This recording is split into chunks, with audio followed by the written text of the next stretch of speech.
Hello, my friend. Get comfortable.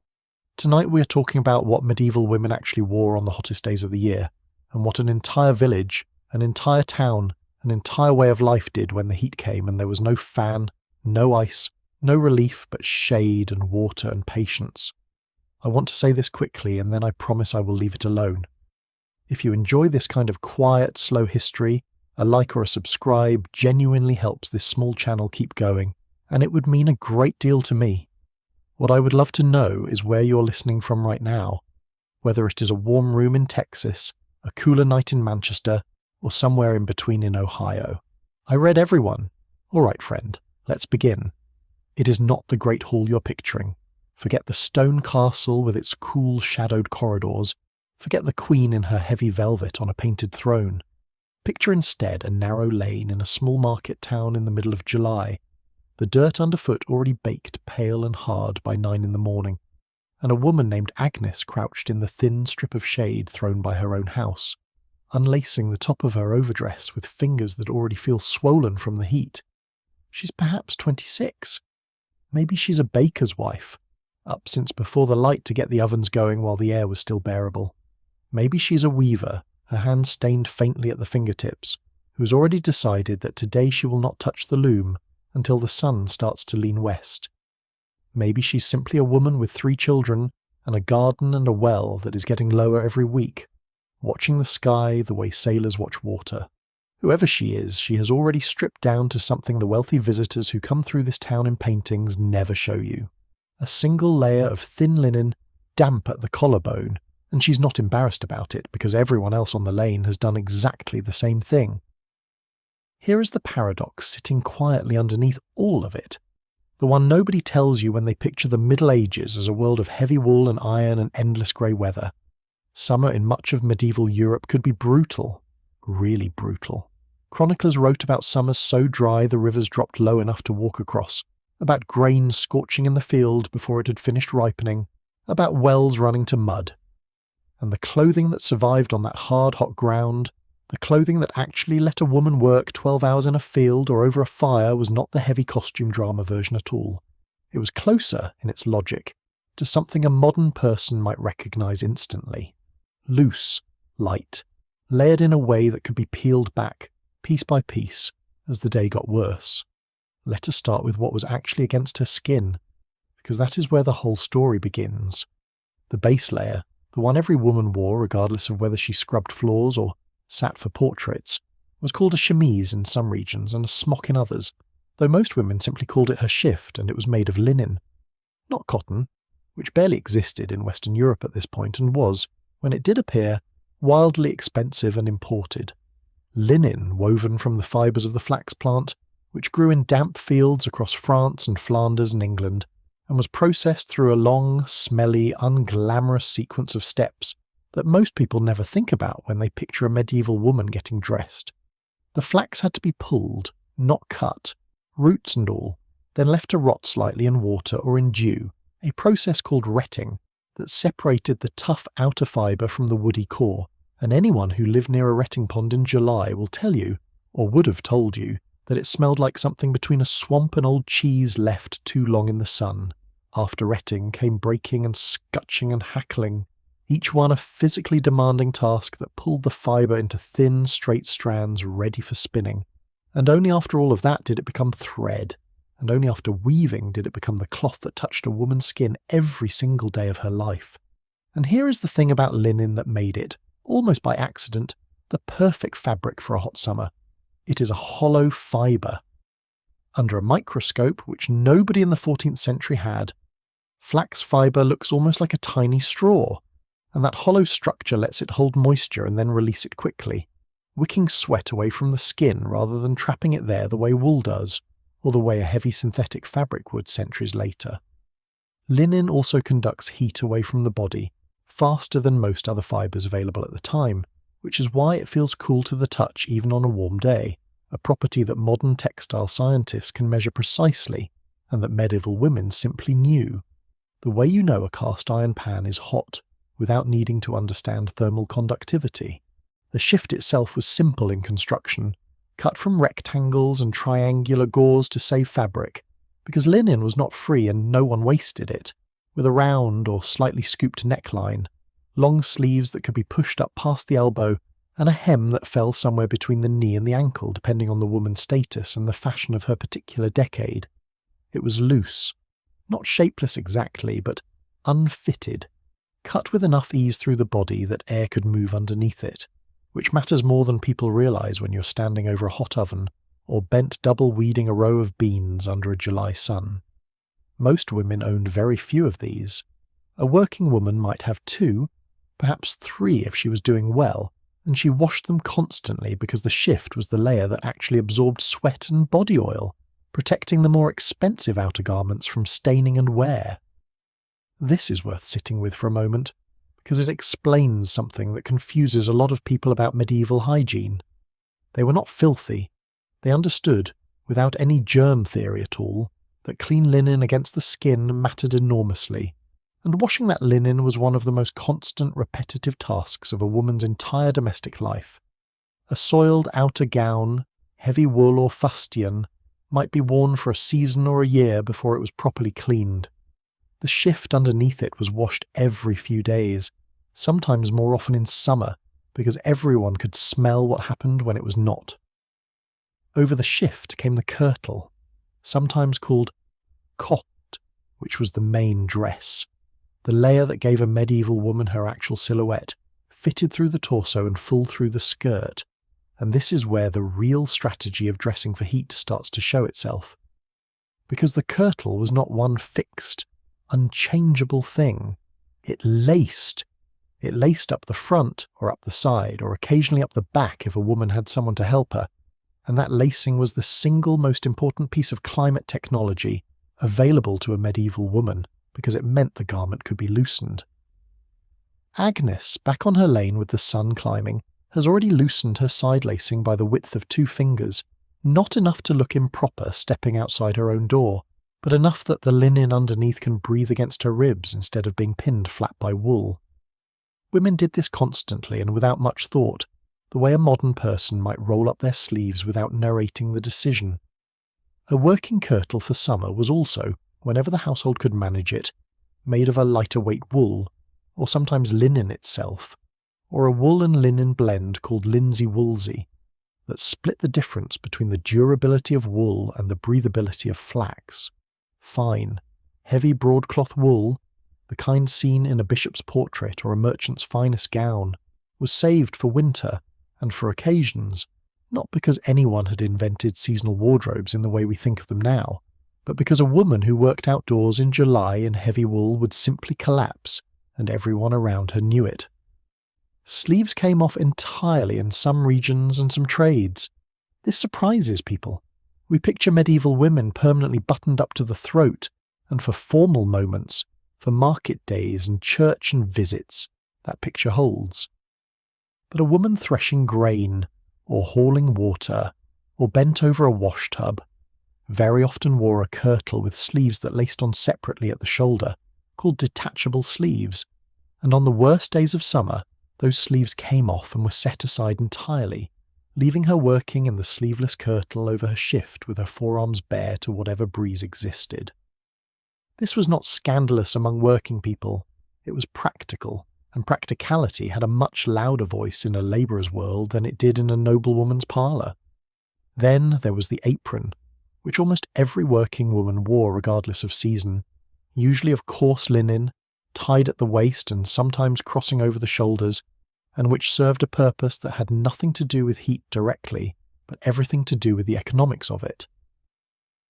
The apron protected the kirtle from stains, from flour, from soot, from garden soil, which meant the kirtle itself needed washing far less often than it otherwise would have,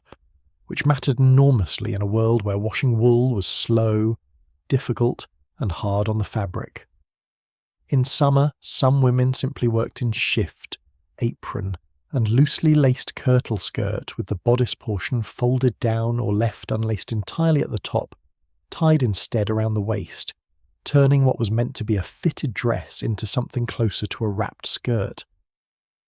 I find that detail genuinely clever every time I come across it in an old account. Nobody invented that. It simply accumulated the way practical solutions do, one hot July at a time, passed from mother to daughter without anyone writing it down as advice. Underneath everything, most women wore very little else. Undergarments in the modern sense, separate underpants, essentially did not exist for women in this period, not out of prudishness but simply because the shift itself, long and enclosing, was considered sufficient, and the loose braids worn by men were not part of women's dress at all. This meant, practically speaking, that a woman on the hottest day of summer had considerably less fabric between her and the air than you might assume once you strip away the assumption that everyone was permanently wrapped in the equivalent of a wool blanket. Now the head. This is where I think modern people get the most surprised, because the instinct is to assume that covering your hair in 90-degree heat is pure suffering, a fashion rule enforced against comfort rather than for it. But head coverings in the medieval period, particularly for married women, did real work against the sun. Whether or not anyone at the time would have explained it in those terms, a married woman covered her hair as a matter of course, for reasons that were social and religious long before they were practical, rooted in ideas about modesty that came from scripture and custom rather than climate. But the form that covering took shifted with the season in ways that tell you people were adapting even while following the underlying rule. In winter, a woman might wear a wimple, that white linen cloth wrapped snugly around the throat and pinned over the head, along with a veil on top, layers of fabric that in July would be genuinely miserable. So in summer, many women simplified. A simple linen coif, close-fitting like a cap, tied under the chin, replaced the fuller wimple for everyday work. Some regions and some decades favored a loose kerchief,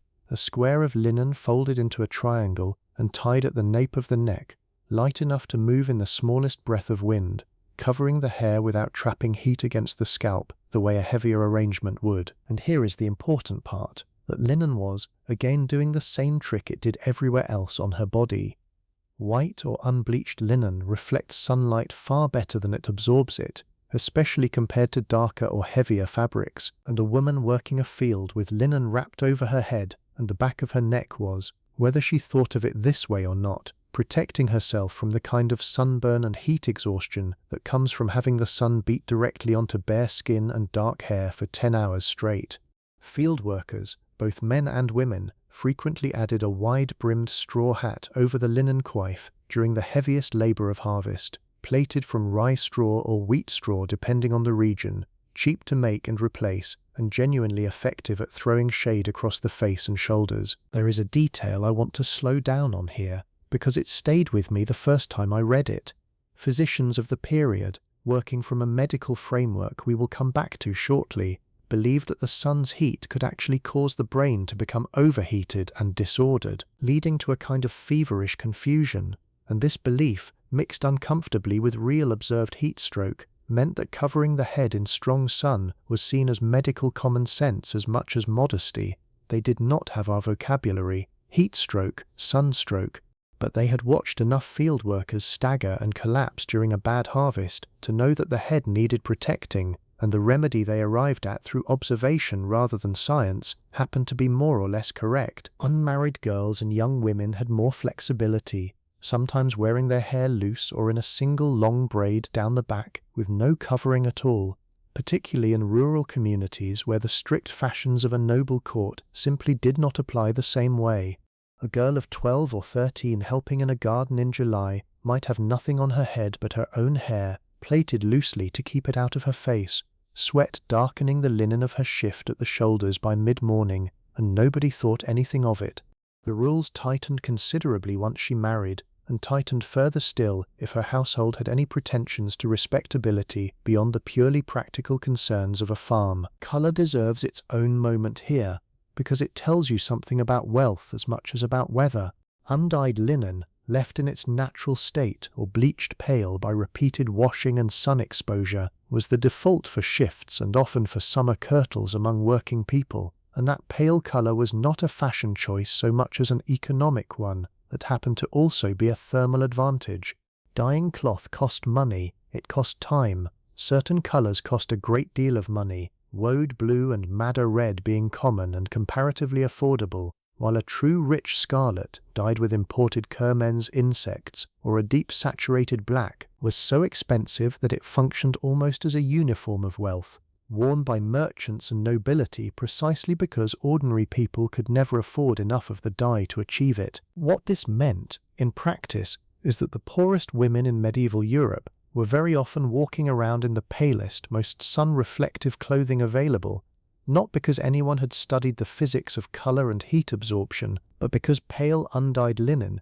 was simply the cheapest thing to wear, and it happened to be the coolest thing to wear as well, a coincidence that worked entirely in their favour during a heat wave. A wealthy woman, on the other hand, might own a beautiful deep blue or rich brown wool kirtle that photographed, if such a thing existed then, as pure luxury, and that same garment would have made her considerably hotter standing in a July churchyard than the miller's wife standing beside her in pale grey linsey woolsey. There is something almost satisfying in that particular irony, and I do not think it is an accident that it never made it into the paintings. Nobody commissioned a portrait of a lady sweating through her velvet. Wealthier households did adapt for summer in their own way, keeping a rotation of lighter weight silks for the hottest months when they could get them, since silk, imported at enormous expense along trade routes stretching back toward the eastern Mediterranean and beyond, breathes in some of the same ways linen does, though it never fully replaced wool and heavier fabrics in most wardrobes, because owning multiple full sets of clothing for different seasons was, even among the comfortable classes, something only the genuinely rich could manage. A merchant's wife in a prosperous cloth town might have one good silk kirtle reserved for the worst heat of August, brought out perhaps 3 or 4 times a summer for occasions that mattered, and packed away in a chest with dried lavender and rue the rest of the year, to keep the moths from ruining what had cost more than her husband's cart horse. Clothing was only half the answer, though. The other half was time itself, the way an entire community bent the shape of its day around the heat. And this is where the story stops being about fabric and starts being about rhythm. There were no clocks in most homes, not the kind we would recognize, but there were bells ringing out from the parish church at the canonical hours that structured monastic life and, by extension, the working life of the town around it. Prime at dawn, terse in the mid-morning, sext at midday, none in the mid-afternoon, vespers as the light began to soften toward evening. A farming household did not need to read a clock to know it was time to stop working outdoors, because the bell told them, and their own bodies told them, and the particular quality of stillness that settled over a village at the hottest part of the day told them too. Agnes was up, as I mentioned, well before the light. This was not unusual, and it was not really optional either, not in July. The baking that fed her household and the households she sold bread to had to happen in the cool hours, both because the ovens themselves generated ferocious heat that was simply unbearable to work near once the ambient temperature climbed, and because bread sold better fresh and warm at the morning market than it did wilting by afternoon. So the fire was lit while the sky was still grey, the dough that had proofed overnight was shaped and slid into the oven on long wooden peels, and by the time the sun cleared the rooftops properly, the baking was largely finished, and the worst of the oven's heat had already been endured in the relative cool of early morning, rather than stacked on top of the day's natural heat. This pattern repeated itself across nearly every trade. Field labourers, both men and women, were often in the fields by the very first grey light, cutting hay or weeding or tending livestock through the cooler hours of the morning, and then, as the sun reached its highest and most punishing point, work slowed or stopped entirely. This midday pause was not universal and not always official, and it was truly not a leisurely siesta in any romantic sense, since there was usually still work to be done, mending tools, minding children, preparing the noon meal, but the heaviest physical labour, the kind that could genuinely kill a person through heat exhaustion in the wrong conditions, was pushed to the edges of the day whenever the harvest schedule allowed it. Harvest itself, ironically the most demanding physical labour of the entire agricultural year, fell squarely in the hottest weeks of summer, late July into August depending on the region and the crop, and this created a real and dangerous tension between the urgency of getting grain cut and gathered before weather turned, and the physical toll of doing that work in extreme heat. Manorial records and later agricultural writers Both mention labourers collapsing during harvest, and there is a persistent thread in medical writing of the period warning, specifically against working too hard in the noon sun during the harvest months, advice that was frequently, out of sheer economic necessity, ignored. Women's work during harvest was its own category entirely, often overlooked in the popular imagination that pictures harvest as exclusively a man's scene of scythes and sheaves. Women bound the cut grain into sheaves behind the reapers, a task requiring near constant bending and lifting. They raked and gleaned, gathering the loose grain left behind after the main harvest, a rite that in many places was specifically reserved for the poorest women of the parish as a form of communal charity built directly into the agricultural calendar. All of this happened in the same brutal sun as the reaping itself, in the same linen and loosened kirtles, with the same straw hats and headscarves, and gleaning in particular, since it was often done by widows and the elderly poor, represented some of the most physically vulnerable people in the community, working the longest hours in the worst heat for the smallest reward, a detail that does not fit neatly into any nostalgic picture of harvest time, but belongs in the story regardless. Water governed everything, and I mean that almost literally. A village's entire relationship with a hot summer was, underneath all the clothing and scheduling, a relationship with wherever its water came from, and whether that source was holding up. Most households did not have water brought into the house at all. A woman fetched it, usually twice a day at minimum, from a communal well or a nearby stream or river, carrying it back in wooden buckets or ceramic jugs balanced on a yoke across the shoulders if she had one, or simply gripped in both hands if she did not. This was, by any modern measure, exhausting labour even in mild weather, and in the peak of summer it became something closer to a small daily crisis. Wells that reliably produced clear, cool water in April could slow to a trickle by late July, the water table dropping as weeks passed without rain, and a woman might find herself waiting in a line of other women at the well before dawn, all of them hoping to draw water before the level dropped too low and the bucket started coming up cloudy with disturbed silt from the bottom. Rivers offered an alternative, and where a household lived close enough to a clean-flowing river, it changed the whole texture of the summer. Children swam. This is one of those details that surprises people who imagine the medieval period as universally grim, but manorial court records and later illustrated manuscripts both show children, and sometimes adults, cooling off in rivers and mill ponds during the hottest part of summer, an activity that occasionally ended in tragedy, drowning being a real and recorded danger, but that clearly happened regularly enough to be an ordinary feature of a hot July, rather than a scandalous or rare event. Washing the body, in the sense of a full bath, was more complicated and more class-dependent than the popular myth of the unwashed peasant would suggest. Public bathhouses existed in many medieval towns, heated by wood fires and offering communal soaking in large wooden tubs, and they were genuinely popular, at least until the later medieval period, when disease fears and shifting religious attitudes toward mixed public bathing began to close many of them down.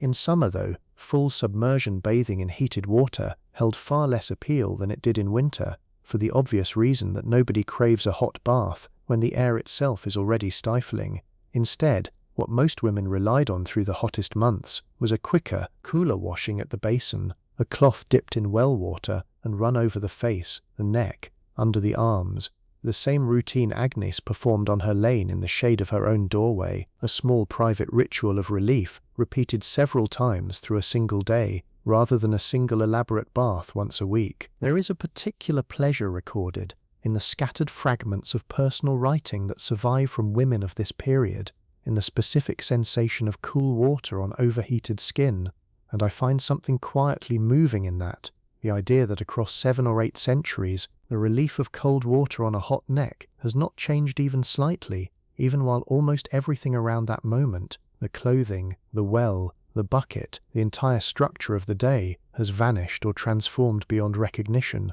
A noblewoman with access to a private chamber might have a basin of water drawn fresh and even, if her household could manage the ice trade from mountain regions, occasionally cooled with actual ice or snow packed down from cold storage the previous winter, a luxury so rare and so specifically tied to certain wealthy households near mountainous regions that its mere mention in a household account book tells historians a great deal about that family's resources and connections. Laundry itself deserves its own telling, because it was one of the heaviest, most physically punishing jobs in the entire medieval household, and summer made it both more urgent and more grueling at the same time. The washing was usually done at a communal spot, a stream, a river shallows, or a purpose-built washing trough at the edge of a village, and it gathered women together in a way that few other tasks did, turning a brutal chore into one of the genuine social occasions of the week. Sheets and shifts were soaked, then rubbed with a strong soap made from rendered animal fat and lye,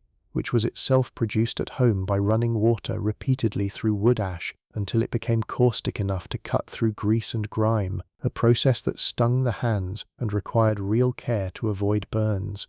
Heavier items, the wool blankets and outer garments, were sometimes beaten against flat stones or wooden paddles called beetles, a technique that worked the dirt loose through sheer repeated impact rather than gentle scrubbing, and the rhythmic sound of women beating laundry against stone along a riverbank was, by several written accounts, one of the recognizable sounds of a medieval summer morning, audible from a good distance across open fields. In the heat, this labor became something closer to punishing. Bent over a washtub or crouched at a riverbank for hours, arms submerged in water that warmed uncomfortably fast under a July sun, a woman doing the household wash on the hottest day of the year was performing some of the most demanding physical work of her entire week, under conditions that modern occupational health standards would flag immediately as dangerous. And yet summer was, in another sense, the best possible time to do it, because wet linen dried astonishingly fast in the heat, spread over hedges, draped across low branches, or laid flat on clean grass in full sun, a method that also served a secondary purpose almost nobody thinks about today. Sunlight bleaches linen. The ultraviolet exposure that modern conservators now understand breaks down pigment and stain at a molecular level was, to a medieval washerwoman, simply a known fact of experience. Linen laid out and dried in strong sun for repeated summer days grew visibly whiter over the course of a season, and a bright white shift or wimple, in a world without commercial bleach, was itself a small quiet marker of a well-kept household, achieved through nothing more than sun and water and patience. Some households, particularly wealthier ones with more linen to manage, had a dedicated bleaching green, a stretch of grass specifically kept for this purpose, where newly washed linen was spread out for days at a time, turned periodically, and occasionally sprinkled with more water to keep the bleaching process active, and guarding that laid-out linen from theft or from animals wandering through was itself a minor task assigned to whichever child in the household could be trusted to sit still in the shade nearby and watch. Food changed shape entirely in the summer heat, and not always for reasons that had anything to do with taste. Preservation was the real crisis lurking under every hot week, because nearly everything a medieval household relied on to survive the coming winter depended on keeping food from spoiling long enough to salt it, smoke it, dry it, or pickle it, and heat was the enemy of every single one of those processes. Dairy suffered worst of all. Milk turned within hours in a hot dairy shed, which meant that summer, counterintuitively, was actually the busiest cheese-making season of the year, rather than the quietest, because converting milk into cheese was the only reliable way to preserve its value before it soured past use. Agnes's neighbour, a woman who kept 2 cows and sold surplus milk and cheese at market, was up working her small dairy almost as early as Agnes was working her oven, because milk drawn at dawn had to be dealt with, curdled, pressed, salted, before the day's heat could ruin it. Butter, too, required constant attention in summer, churned in the coolest part of the house, often a north-facing pantry or even a cellar if the household was fortunate enough to have one dug into the earth, since a cellar's constant cool temperature, insulated by the surrounding soil, functioned as the closest thing to refrigeration most medieval households would ever possess. Meat presented its own version of the same problem. Fresh meat spoiled dangerously fast in summer heat, which meant that the great slaughter of livestock that defined the autumn months, when animals were killed and their meat salted or smoked for the winter ahead, was deliberately timed to avoid summer entirely. Through the hottest months, meat eaten fresh was usually consumed within hours of slaughter, a chicken killed in the morning and eaten that same evening, and the salted or smoked meat preserved from the previous autumn was, by midsummer, often reduced to its toughest, saltiest, least appealing remnants, which is part of why medieval summer diets leaned more heavily on vegetables, grains, and whatever fresh produce a garden could offer than the diets of colder months did. Drink mattered enormously too, and this is where a persistent modern myth deserves gentle correction. It is often said that medieval people drank ale and beer constantly because water was universally unsafe, and while there is a kernel of real caution in that idea, the fuller truth is more specific and more interesting. Clean water from a trusted well or a fast-flowing stream was generally considered safe and was drunk regularly, particularly by the poor who could not afford to drink ale at every meal. But standing water, water from stagnant ponds, or water drawn from a source shared too closely with livestock and waste, carried real and observable risk, and medieval people, again without any concept of bacteria, had learnt through hard experience which water sources made people sick and which did not. Small beer, a weak, low-alcohol brew made from the same grain as bread and brewed fresh and often, was a genuine dietary staple, consumed by men, women, and children alike, not primarily because it was safer than water, but because it was nutritious, calorically useful, and simply the customary drink of the meal, the medieval equivalent of the glass of milk or juice that might sit beside a modern family's dinner plate. In the heat of summer, though, there was a specific preference among many households for drinks that felt cooling rather than warming, and here folk practice and early medical theory overlapped closely. Veer juice, a sharp, sour liquid pressed from unripe grapes or crab apples, was mixed into drinks and dressings for its cooling, refreshing quality, at least as the physicians of the era understood cooling. Herbal waters, mint steeped in cool well water, or a simple cordial of rose petals, were valued specifically for the sensation of relief they offered on a hot afternoon, a small domestic pleasure that a woman like Agnes might prepare for her children in the worst heat of July. More folk remedy than formal medicine, but comforting all the same. Underneath nearly every practical decision I have described so far sat a formal medical framework that shaped how medieval people, women very much included, understood their own bodies in relation to the seasons,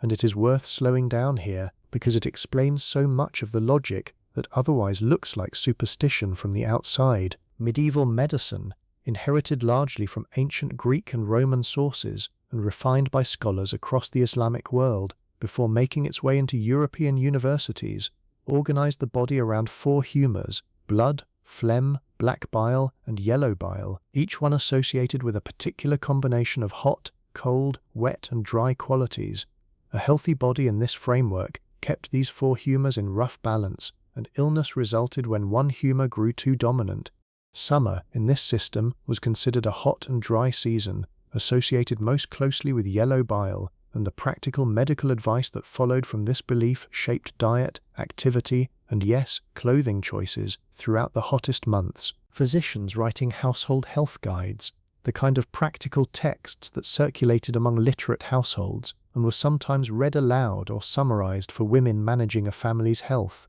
recommended cooling and moistening foods through summer to counteract the season's hot, dry nature. Lighter meats, fresh fruit when available, cucumbers, lettuces, and other cooling vegetables were specifically favored during the hottest months, while heavy, rich, warming foods, thick red meats, strong spiced wine, were pushed toward autumn and winter, when the body needed to build its own internal heat against the cold, rather than fight against an excess of it. This same logic shaped bloodletting practices, a staple of medieval medical treatment that modern readers tend to associate with desperate illness, but that was, in fact, often performed as routine preventative maintenance, timed deliberately according to season and astrological calendar. Summer bloodletting was approached with particular caution in many medical texts, since the season already tended, in humoral theory, to thin and heat the blood naturally, and some physicians warned specifically against unnecessary bloodletting during the hottest weeks for exactly that reason. Herbal remedies aimed at cooling the body were a constant, quiet presence in a woman's domestic knowledge,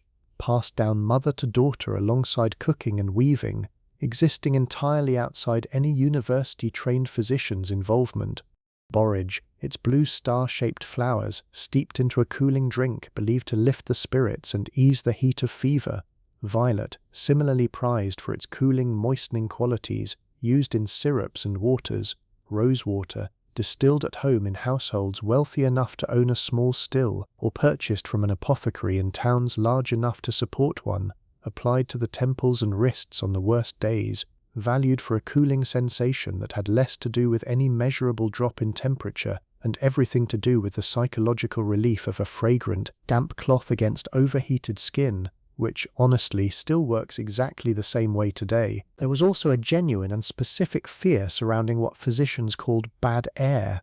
a version of what would later be formalized as miasma theory, the belief that disease traveled through corrupted air, and this belief intensified considerably in summer, when heat was thought to accelerate the decay of organic matter and thicken the air with dangerous vapors, particularly near stagnant water, marshland, or accumulated waste. This fear shaped real behavior. Windows were sometimes kept shut during the hottest, stillest part of the day specifically to keep out air believed to be corrupted, a practice that, ironically, likely made indoor heat considerably worse rather than better, trapping stagnant warm air inside a home precisely when opening every window to catch a breath of moving air would have offered real relief.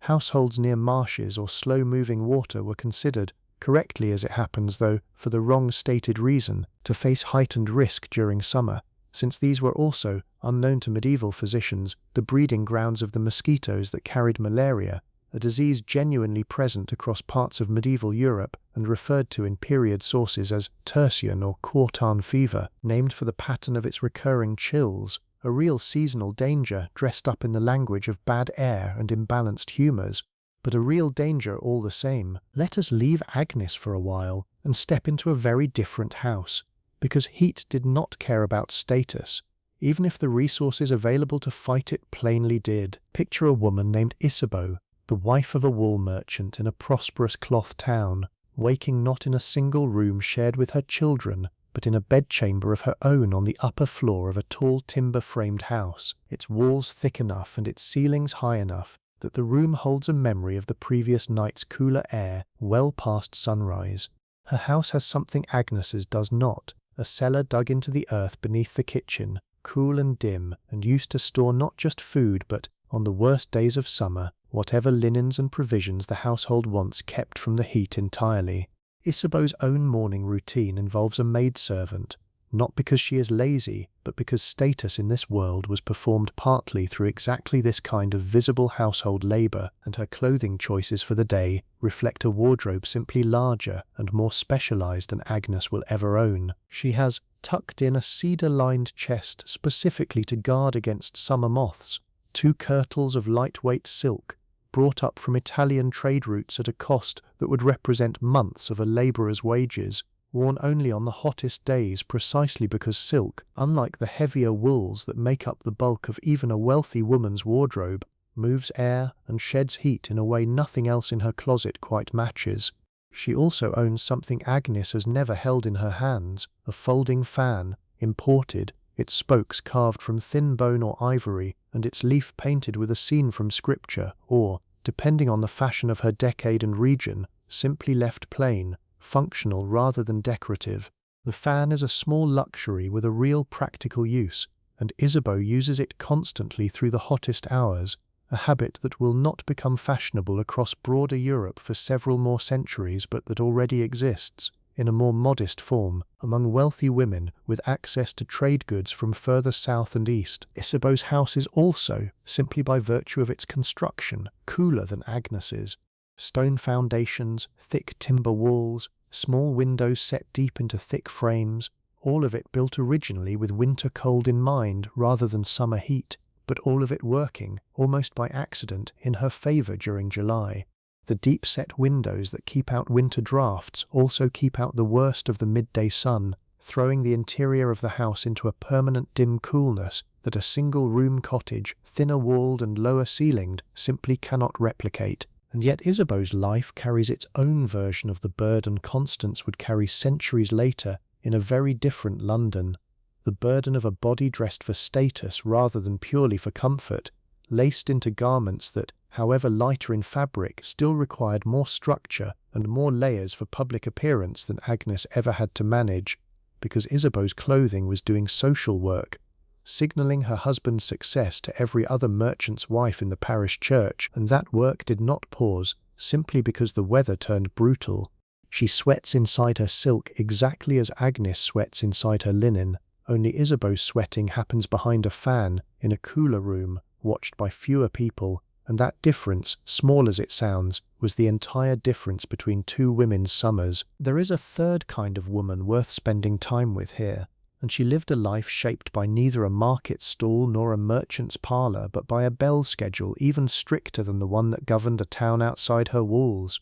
A nun, cloistered in a convent that might house anywhere from a dozen to several dozen women, wore wool, always wool, regardless of season, her habit a heavy, deliberately plain garment chosen specifically because comfort was not the point, humility was, and a nun who complained of summer heat inside her wool habit was, in the spiritual logic of her order, meant to offer that discomfort up as a small daily sacrifice rather than seek relief from it. This sounds harsh to modern ears, and in a real physical sense it was genuinely harsh. Heat exhaustion and heat rash being real hazards of convent life during a bad summer, documented in occasional surviving convent records that note illness spreading through a community during particularly brutal stretches of weather. But convent life also carried structural advantages that Agnes and even Isabeau did not have access to in quite the same way. The cloister itself, that covered walkway surrounding the central garden at the heart of most convent architecture, was specifically designed with thick stone construction and shaded arcades that stayed remarkably cool even during the worst heat, and much of a nun's daily movement between chapel, refectory and dormitory happened along exactly these shaded stone corridors rather than out in open sun. The rhythm of the canonical hours, which shaped the working day of the town loosely and indirectly, governed convent life with absolute precision, meaning that the most demanding physical labor a convent required, tending its own gardens, its dairy, its infirmary, was scheduled with real discipline around the coolest parts of the day, not out of any particular concern for comfort, but because the schedule itself was sacred and unbending, and it simply happened to align, this time in the nuns' favor. Children suffered the heat differently than their mothers did, and medieval households understood this in their own way, even without any of the modern vocabulary around child dehydration or heat stroke that we would use now. Infants were swaddled as a matter of nearly universal custom across medieval Europe, wrapped tightly in strips of linen from shoulder to foot, a practice believed to help a baby's limbs grow straight and to soothe the infant into calmer sleep. In winter this made obvious sense. In the peak of summer, it created a real and recognized danger, and there is evidence, scattered through period medical writing, that mothers and midwives understood the need to loosen swaddling considerably during hot weather, using lighter linen wraps and leaving an infant's limbs freer than winter custom would normally allow, precisely because a tightly bound baby in July heat faced real risk of what we would now call heat rash at best, and heat exhaustion at worst. A watchful mother or wet nurse kept an infant in the shadiest, coolest part of the house during the hottest hours, sometimes near that same cool cellar or pantry that stored the household's dairy, instinctively placing the most vulnerable member of the family in the coolest available space without needing anyone to explain the reasoning to her. Older children, once past infancy, were dressed essentially as small versions of adult clothing, a linen shift as the base layer for both boys and girls, until around the age of 6 or 7, when clothing began to differentiate more clearly by gender, and in summer that shift was often all a young child wore through the hottest part of a working day, particularly among poorer families where every scrap of extra fabric represented real cost and real labor to produce. A child of 6 or 7, put to work gleaning alongside a mother or minding geese in a nearby field, moved through a July afternoon in nothing more than a single loose linen layer, bare feet, bare head, or a simple kerchief if the family could spare one, and this was not neglect. It was, within the logic of the world they lived in, simply sense. The elderly faced the opposite kind of vulnerability, and it worried physicians of the period more explicitly than child heat exhaustion did, since humoral theory held that the body grew naturally colder and drier with advancing age, meaning an elderly person was believed to have less internal heat to spare, and therefore less resilience against a body pushed toward exhaustion by an external hot, dry season working against an already thin reserve. Practical care for elderly household members in summer leaned toward rest during the hottest hours, lighter food, and a real cultural expectation, visible in surviving wills and household accounts, that grown children and extended family had some obligation to look after an aging parent's comfort, specifically during the hardest stretches of weather, whether that meant a cooler sleeping spot near a north-facing wall, or simply excusing an older woman from the heaviest tasks of harvest that a younger back could better withstand. I think about the widow gleaners often when this topic comes up. Women like the one I mentioned earlier, moving behind the harvest with sacks over their shoulders, collecting whatever grain the reapers missed, because so many of them were exactly this vulnerable population, elderly, often alone, without a strong younger back in the household to share the heaviest labor, working the same brutal midday sun that the physicians warned against, because the alternative to gleaning in the heat was not eating that winter. There is a particular kind of quiet courage in that image that the historical record rarely dwells on, since gleaning left almost no written trace beyond the manorial customs that permitted it, but it happened every single harvest, every single hot August, for centuries. There is one night in the middle of every medieval summer that deserves its own telling, because it sits right in the thick of the heat, and turns it for one evening into something communal and even joyful, rather than something to simply endure. Midsummer's Eve, the feast of St. John, fell on the 23rd of June, close enough to the longest day of the year that the timing was clearly no accident, layered over older seasonal customs that predated the church calendar entirely, and that the church, unable to stamp out, eventually absorbed instead. Bonfires were lit across hilltops and village greens all through Europe on this one night, an odd choice on the surface, building enormous fires during the hottest stretch of the year. But the bonfires were never really about warmth. They were about light, about driving back the shortest night with flame, about the old belief that fire and smoke on this particular night held protective power against evil spirits, against disease, against the crop failure that every farming household feared more than almost anything else. Women gathered herbs on Midsummer's Eve believed to hold special potency when picked on this one night of the year, St. John's wort chief among them, its small yellow flowers gathered and hung in doorways and windows, believed to guard the household through the coming year, a practice so persistent that the plant carries that same name into modern herbal shops today, centuries after anyone genuinely believed in its protective magic. Agnes, on a midsummer's eve in whatever particular year we imagine her living through, might join the other women of her lane in gathering armfuls of these herbs in the last cool hour before the bonfires were lit, then stand at the edge of the fire's heat as it grew full dark, close enough to feel the flame on her face, the heat of the bonfire adding to a night already sweltering from the day's accumulated warmth, and yet nobody complained, because this single night carried a kind of sanctioned excess, dancing, drinking, courting, that stood in deliberate contrast to the exhausted, careful rhythm of the rest of the working summer. There was singing. There was, in many regions, a tradition of couples jumping over the dying embers of the bonfire together, for luck, for fertility, for reasons that had blurred together by the time anyone thought to write them down clearly. It is one of the few nights in the medieval calendar where the heat itself, rather than being fought against or endured, was folded into the celebration, fire answering fire, the whole village awake and moving under a sky that barely darkened before beginning to lighten again toward the earliest dawn of the year. I find something worth noticing in that, actually, the way an entire culture took its hardest season and built one night of genuine celebration directly into the middle of it, rather than simply waiting the heat out until autumn brought relief. It suggests something about how people manage difficulty that has not really changed, the instinct to carve out joy inside hardship, rather than only after it ends. Let us go back to the market, because the market on a hot day is where you can see, all at once, how an entire town adjusted itself to weather.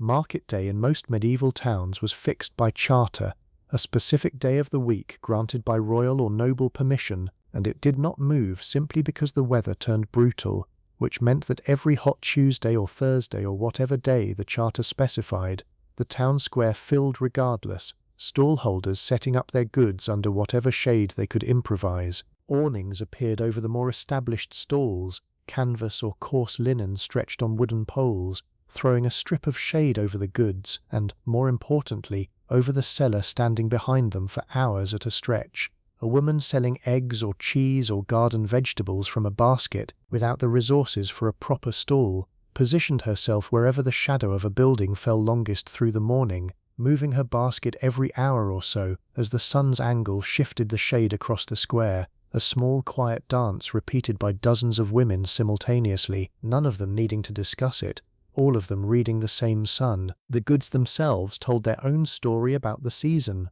Early summer brought the first soft fruits. Strawberries and cherries sold quickly because they spoiled within a day in the heat, and a woman selling cherries from a basket at dawn market had usually sold out or given up by mid-morning because a basket of cherries left sitting in direct July sun past 10 o'clock was no longer sellable by noon. Vegetables that held up better in heat, onions, garlic, dried peas and beans from the previous year's harvest, formed the more reliable backbone of a summer market stall, alongside fresh greens picked that same morning before the heat could wilt them. Lettuce and cabbage and the various pot herbs that went into the pottage that formed the base of most medieval meals, regardless of season or class. Bargaining happened fast in this heat, conversations shorter and more clipped than the leisurely haggling of a cooler market day. Everyone eager to finish their business and retreat back into shade or indoors before the sun reached its worst point. By early afternoon, the market square that had been crowded and loud at dawn often stood nearly empty, stalls packed up, awnings taken down, the whole business of buying and selling compressed into those first few hours of relative cool, exactly the way baking and dairy work had been. There is a rhythm you start to notice once you look closely enough at any single medieval summer day, the way almost every important task, cooking, laundry, market trading, the heaviest field labor, all clustered into the same narrow windows of morning and early evening, leaving the true center of the day, roughly 10 in the morning until 3 or 4 in the afternoon, as something closer to a forced pause across the entire community, not restful exactly, but definitely reduced. Definitely quieter, the whole town breathing shallow and slow until the worst of it passed. Houses themselves had their own small strategies against the heat, none of them dramatic, all of them accumulated through generations of simply living in the same climate and noticing what helped. Shutters, where a household had them, were closed on the sun-facing side of the house through the hottest hours of the day and opened on the shaded side, creating a kind of manual cross-ventilation that required someone to actually think about it and adjust it, usually whichever woman was managing the household that day, checking the angle of the sun the way a modern person might check a thermostat. Wet cloths hung in doorways and window openings served a purpose that would not be formally understood as evaporative cooling for centuries, but that worked exactly on that principle. Air passing through a damp hung linen cloth losing some of its heat to the evaporating water, cooling slightly before it reached the room beyond. This was not a universal practice, and it worked best in drier climates than the damper regions of northern Europe, but in the more Mediterranean-adjacent parts of medieval Europe, in Provence, in parts of Italy and Spain, this kind of improvised evaporative cooling shows up in period descriptions of well-managed summer households. A wet sheet or cloth hung across an open window through the worst midday heat, taken down and re-wetted as it dried, a small ongoing chore that fell, like so many of these chores, to the women of the house. Floors mattered too. Packed earth floors, common in poorer rural households, stayed noticeably cooler than any wooden floor above ground level, which meant that in the worst heat, a family might spend more time than usual sitting or even sleeping close to the ground rather than on raised furniture, an instinct that anyone who has ever pressed a bare hand against cool stone or packed earth on a hot day will recognize immediately. Even now, some households strewed fresh rushes or sweet-smelling herbs, meadowsweet being a favorite for exactly this purpose, across the floor, refreshed more often in summer than in winter, partly for the pleasant scent it released underfoot, and partly because fresh green rushes held a small amount of moisture that added, in however modest a way, to the general sense of coolness in the room. Stone-built structures, church buildings above all, offered a coolness that ordinary timber and thatch houses simply could not match, their thick walls absorbing heat slowly enough that the interior of a parish church on a scorching July afternoon often felt like stepping into an entirely different season. This is part of why church attendance patterns, already central to medieval life for reasons of faith and community obligation, took on an additional small practical benefit during heat waves, a few stolen minutes of genuine physical relief inside walls that stayed cool no matter how the sun outside behaved. Women lingered a little longer in the shade of a church porch on the worst days, exchanging news, letting a breeze move under a loosened wimple before stepping back out into the heat to finish whatever errand had brought them there in the first place. Night brought its own particular set of problems, ones that had nothing to do with clothing at all, and everything to do with what happened once the sun went down and a household tried, in whatever way it could manage, to actually sleep. A medieval bed, for anyone below the level of real wealth, was often a simple frame strung with rope to support a mattress stuffed with straw, occasionally with wool or feathers for those who could afford it, and that straw mattress, however comfortable it felt in the depths of winter, became a genuine liability in summer heat, trapping warmth against the body and, worse, hosting exactly the kind of insect life that thrived in warm, slightly damp organic material. Fleas were a near universal companion of medieval domestic life regardless of season, but summer heat accelerated their breeding cycle considerably, and household advice from the period, scattered through the same practical texts that offered cooking and medical guidance, included real, specific suggestions for managing flea infestations that worsened noticeably in hot weather. Fresh rushes changed more frequently. Certain strewn herbs, pennyroyal in particular, believed and in fact genuinely effective to some degree at repelling fleas, scattered across bedding and floor. Straw mattresses themselves emptied, aired in the sun, and restuffed with fresh straw partway through a bad summer, a task substantial enough that it usually happened only once or twice across the warm months rather than continuously. Sleeping arrangements shifted too. In the smallest cottages, where an entire family might normally share a single room and often a single bed platform through winter for warmth, summer sometimes brought a loosening of that arrangement. Children moved to sleep on a pallet nearer the door, where whatever breeze existed could reach them, or occasionally, in households with any kind of loft or upper room, family members spreading out to sleep separately, simply to avoid the compounded body heat of everyone crowded together on a night already too warm for comfort. Windows, where a house had actual glazed windows rather than simple shuttered openings, a luxury still limited mostly to wealthier households through much of this period, stayed open through the night in summer far more often than in the colder months. Weighed against that same fear of bad night air that shaped so much medieval thinking about disease, a genuine tension between the physical relief of a breeze and the lingering worry that the night air itself carried some vague danger. There is a small, specific detail from period sources that I think about more than it probably deserves. The recommendation, found in more than one household or medical guide, that a light linen sheet alone, without any heavier blanket, was entirely sufficient and indeed preferable for summer sleeping, a piece of advice so basic and so obviously sensible that it barely reads as advice at all now, and yet its explicit inclusion in period texts tells you something. It tells you that even the most obvious solutions needed saying out loud sometimes, that habit and custom did not automatically adjust themselves to the season without someone, somewhere, writing down the reminder that no, you do not need the winter blanket in July, just the sheet, just the open window, just whatever thin breath of moving air the night might offer. Not every summer was simply hot and manageable though, and it is worth sitting for a moment with what happened when the heat tipped over into genuine drought, because those years reveal, more clearly than any ordinary July, exactly how fragile the whole system really was. A dry spring followed by a rainless June put every household on edge in a way that had nothing to do with personal comfort and everything to do with survival.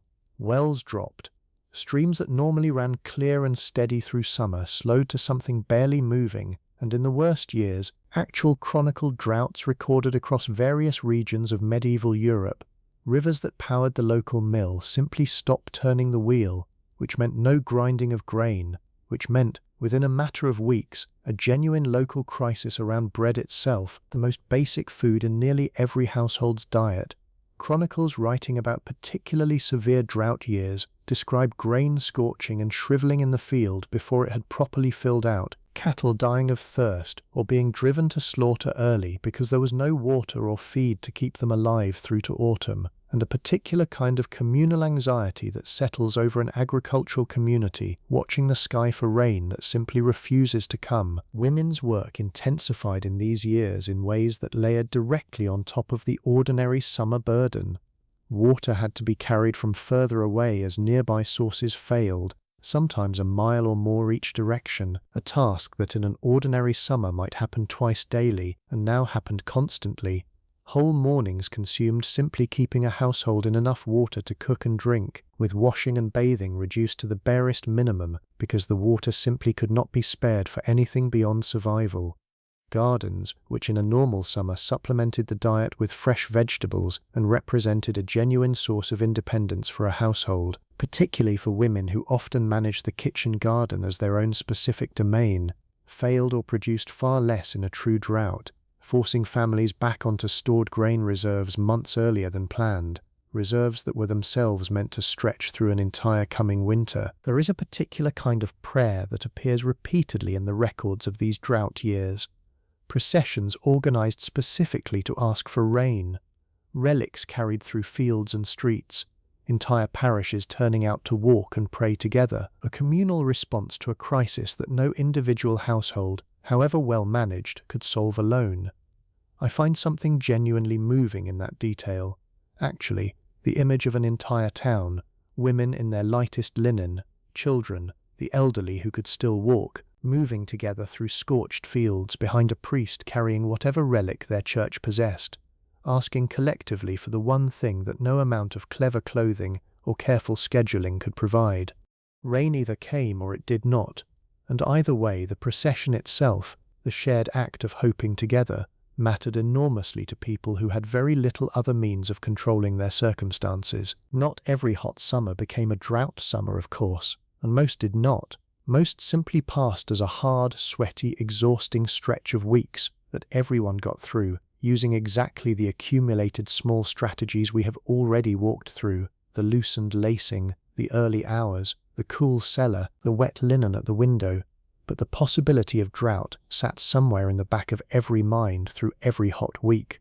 a low hum of concern underneath the more immediate discomfort of the day, because a hot June was not automatically alarming, but a hot June that showed no sign of breaking into rain by the middle of July was the kind of thing that made an entire community start watching the sky with real, quiet worry. Let me introduce you to someone else now, because Agnes and Isabeau and the nameless nun in her cloister do not cover the whole picture, and there is a woman I keep coming back to when I think about this particular corner of history. Her name, let us say, is Marguerite, and she is a dyer's wife in a cloth town, which means her household lives permanently at the intersection of two of the hottest, most physically brutal trades a medieval town could offer, and summer simply makes both of them worse. Dyeing cloth required heat, enormous sustained heat, vats of water and dye kept at a steady near boil for hours at a stretch to properly set colour into wool or linen, and a dye house in the height of summer was, without exaggeration, one of the most punishing indoor workplaces in the entire town, steam rising constantly off open vats,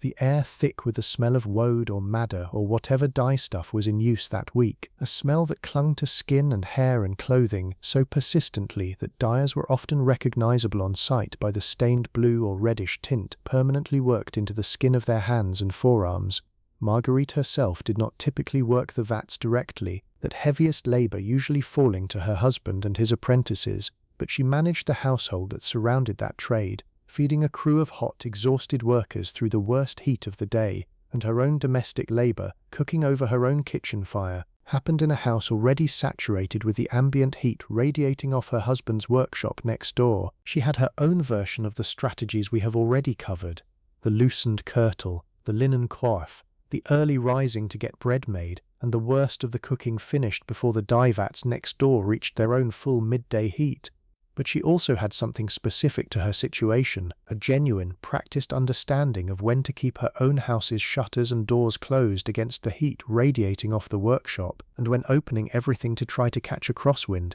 was worth the risk of also inviting in the dye fumes that hung heavy and acrid in the air on the worst still days. This was its own small daily calculation, made fresh every morning depending on which way what little wind there was happened to be blowing, and getting it wrong meant either a stifling closed house or a house filled with the sharp chemical bite of dye fumes, neither one pleasant, both requiring her constant practical attention. Marguerite's daughters, when they were old enough, helped with laundry rather than dyeing itself, which their father considered too physically demanding and, frankly, too likely to permanently stain a young woman's hands in a way that might affect her marriage prospects, an oddly specific little worry that shows up in more than one surviving guild record from cloth towns, families steering daughters away from the most visibly staining trades, even while relying heavily on the income those trades produced. There is something worth sitting with in that too, the way even inside a household entirely dependent on a hot, dirty, physically demanding trade,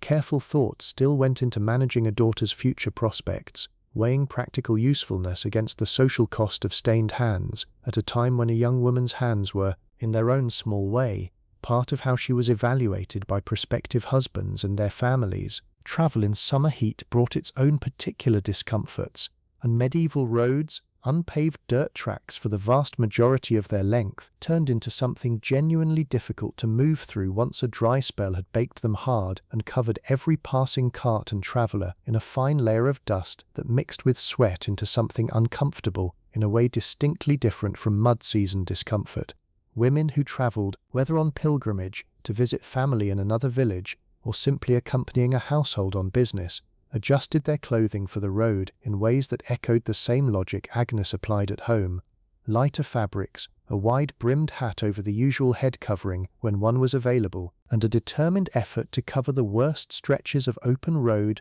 during the cooler morning and evening hours rather than through the blazing middle of the day. Pilgrimage deserves particular mention here, because it was one of the few forms of long-distance travel available to medieval women of almost any class, and pilgrim routes across Europe saw real, meaningful traffic through the summer months specifically, since travel itself was considerably easier and safer in warm, dry weather than during the mud and cold of other seasons, a calculation that meant pilgrims often chose to endure summer heat deliberately in exchange for passable roads and longer daylight hours to cover distance. A woman walking toward a shrine, whether a modest local pilgrimage of a few days or something more ambitious, carried very little: a walking staff, a small bag of provisions, a water flask that needed refilling at every reliable well or stream along the route, and her clothing for the road was, almost universally, the plainest and most practical version of what we have already described: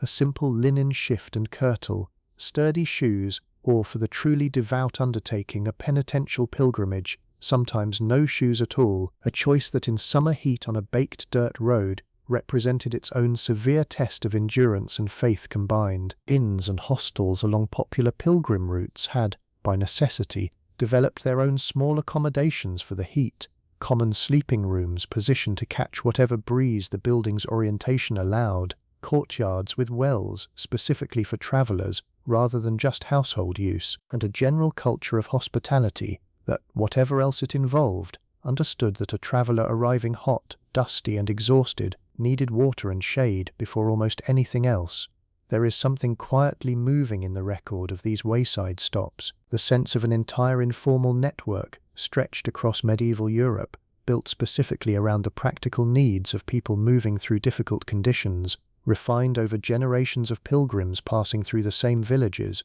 drinking from the same wells, resting in the shade of the same church porches that had offered exactly that same relief to travellers 100 years before them, and would go on offering it 100 years after. Brewing offers another lens on the same season, and it belonged in most medieval households across northern Europe especially, specifically to women.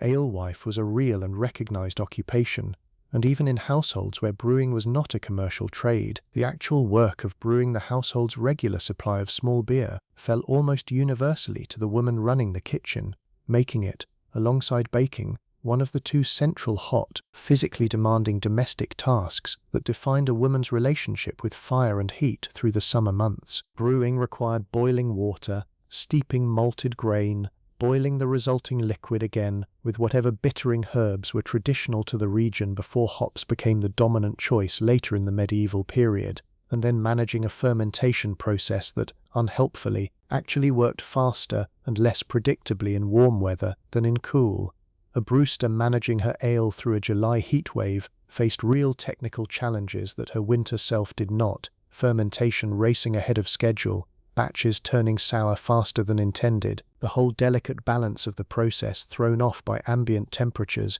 that no thermometer existed yet to measure precisely, leaving her to judge readiness entirely by smell, by taste, by the particular sound and appearance of the fermenting liquid. Skills built through years of repetition rather than any written formula. Many households brewed specifically for their own summer consumption in smaller, more frequent batches during the hottest months, rather than the larger batches that might serve through weeks of cooler weather, precisely because small beer did not keep as reliably once brewed in hot conditions, meaning a woman's brewing schedule through July and August often meant more frequent trips to the brewing kettle. Smaller quantities, tighter turnaround, another one of those small constant adjustments that added up, across an entire summer, to genuinely more total labor than the same task required in a cooler season. The physical experience of brewing itself in summer heat was, frankly, brutal in its own specific way, standing over boiling liquid in an already hot kitchen, in a season when every other cooking task was already pushing the household's indoor temperature higher than anyone wanted. And there is a reason that brewing, like baking,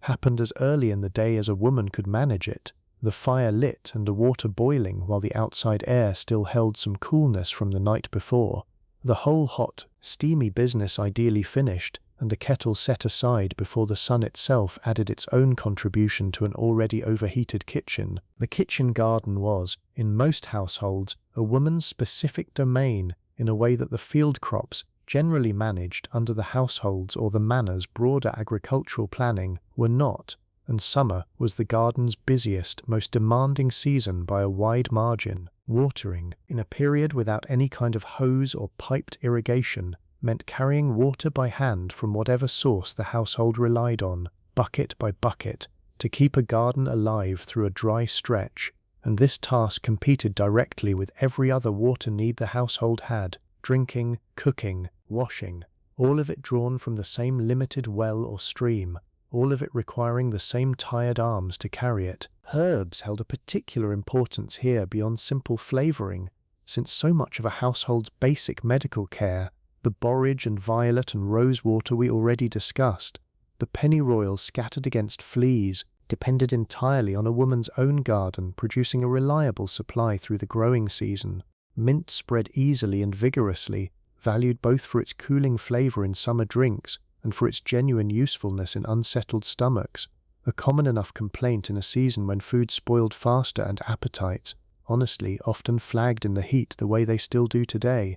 Meadowsweet, gathered for strewing and for its role in various remedies, grew easily in the damper corners of a garden or nearby field margin. Lavender, where it grew well in the local climate, was gathered and dried specifically for its scent, tucked among stored linens against both moths and the general staleness that could settle into a chest of clothing kept closed through a humid summer. Vegetables demanded constant attention too, weeding being one of those relentless, physically demanding tasks that simply did not pause for heat the way some other work could be rescheduled, because a garden left unweeded for even a week in the growing height of summer could be genuinely overrun, the weeds themselves thriving in exactly the same warm, well-watered conditions that the intended crop needed. Women weeded bent nearly double for hours, in the same loosened linen and light kirtle that served every other outdoor summer task, often with children old enough to help but young enough to still be more hindrance than assistance working alongside them,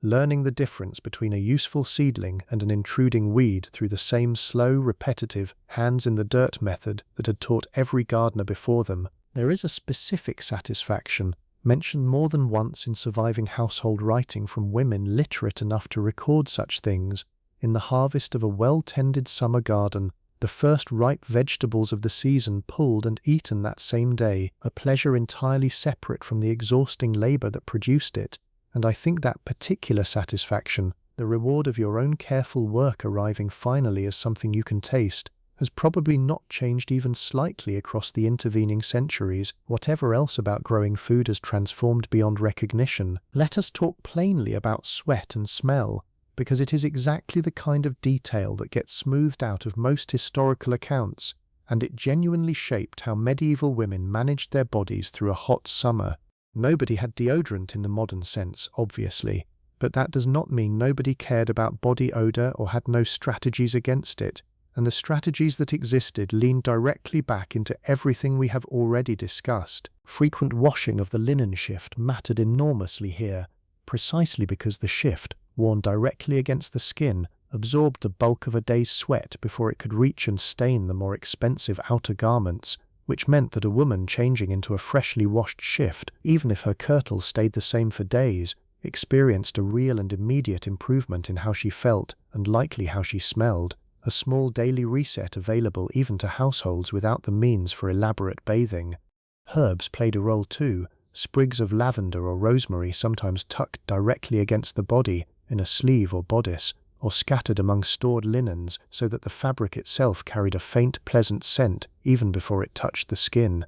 Rosewater again made its appearance here, dabbed at the wrists and throat by anyone who could afford it, less a perfume in the modern indulgent sense and more a small practical countermeasure against a summer that made everyone, regardless of class, considerably sweatier than they wanted to be. Physicians of the period, working again from that same humoral framework, actually connected excessive sweating to the body's attempt to expel excess heat and moisture, which meant sweating itself was not viewed with the same anxiety a modern person might attach to it, understood instead as the body doing exactly what it was supposed to do in a hot season, a natural corrective rather than something shameful to be hidden at all costs. This did not mean nobody minded the smell. Of course they minded, but it does suggest the emotional relationship medieval people had with their own summer sweat was somewhat less fraught than the modern advertising-driven anxiety around body odor that came many centuries later. A woman like Agnes, working hard physically through a hot morning,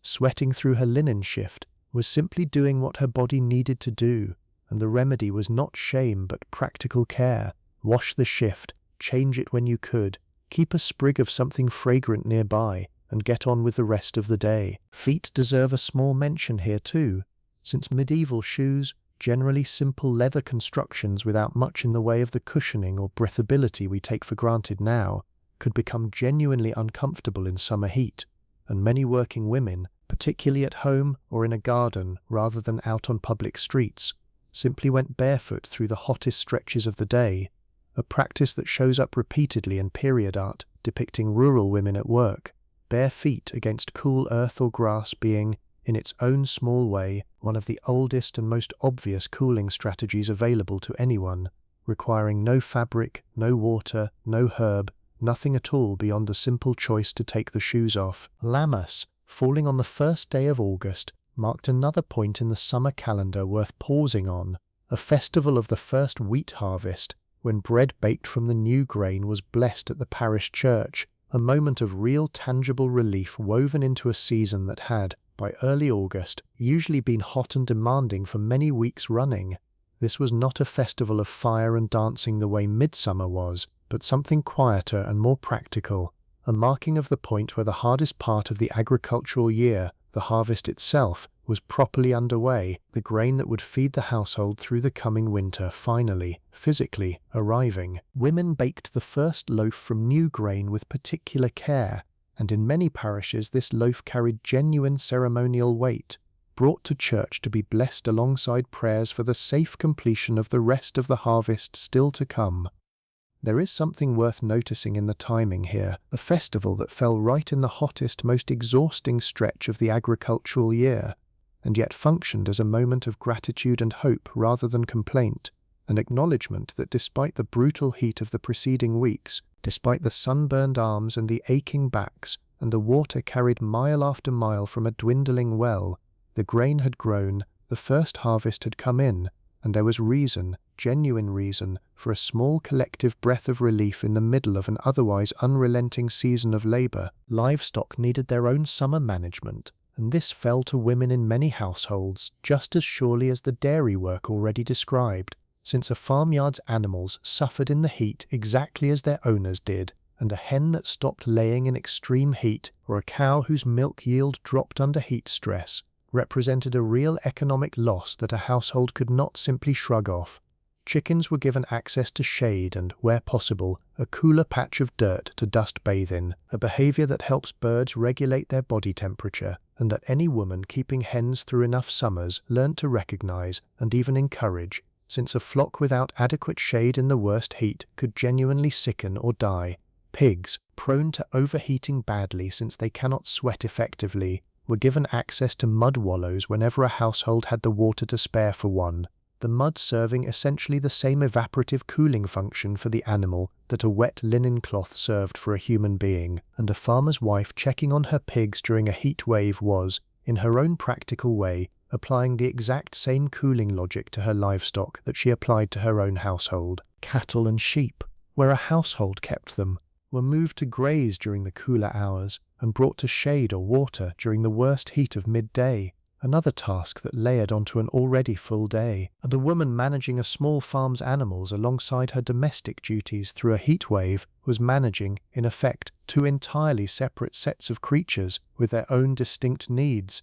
her own family and her own livestock, both requiring water, both requiring shade, both requiring her constant, practical attention through every single hot day of the summer. Let us return to Agnes now, because I want to walk you through the rest of her particular day, the way the heat shaped every hour of it, from the point we left her, loosening her lacing in the shade of her own doorway, through to whatever relief the evening finally offered. By the time the church bell rang for sext, marking midday, Agnes had finished her baking, sold what bread she could at the small window her house opened onto the lane, and retreated indoors to the relative coolness of her single ground-floor room, its packed earth floor holding a coolness the outside air had long since lost. Her children, two of them old enough to help and one still small enough to need watching, were kept close through the worst of the afternoon heat, the older two set to shelling peas or mending a torn hem, tasks quiet enough to do sitting still in whatever shade the room offered, while the youngest, not yet 3, napped on a pallet near the coolest corner of the room, the one furthest from the hearth, which even cold and unused through the afternoon still held some residual warmth from the morning's baking. Agnes herself used this forced midday pause the way most women of her position did, not as true rest exactly, but as a shift toward quieter, less physically demanding tasks that could be done sitting down, spinning thread from the small store of flax fiber she kept for exactly this purpose, her hands working automatically while her mind, if the surviving fragments of women's own writing from similar households are any guide, likely wandered toward the ordinary concerns of any working mother, whether the well would hold out another week, whether her husband would return from the fields before the evening chill, whether the second child's cough from the previous week had really cleared or only quieted for now. As the bell rang for none in the mid-afternoon, and the worst heat began, gradually, to loosen its grip, the lane outside came back to life. Agnes carried her afternoon water, the second trip of the day, the well by now considerably lower than it had been at dawn, the walk itself feeling longer in the lingering heat than the same distance had felt in the cool of morning.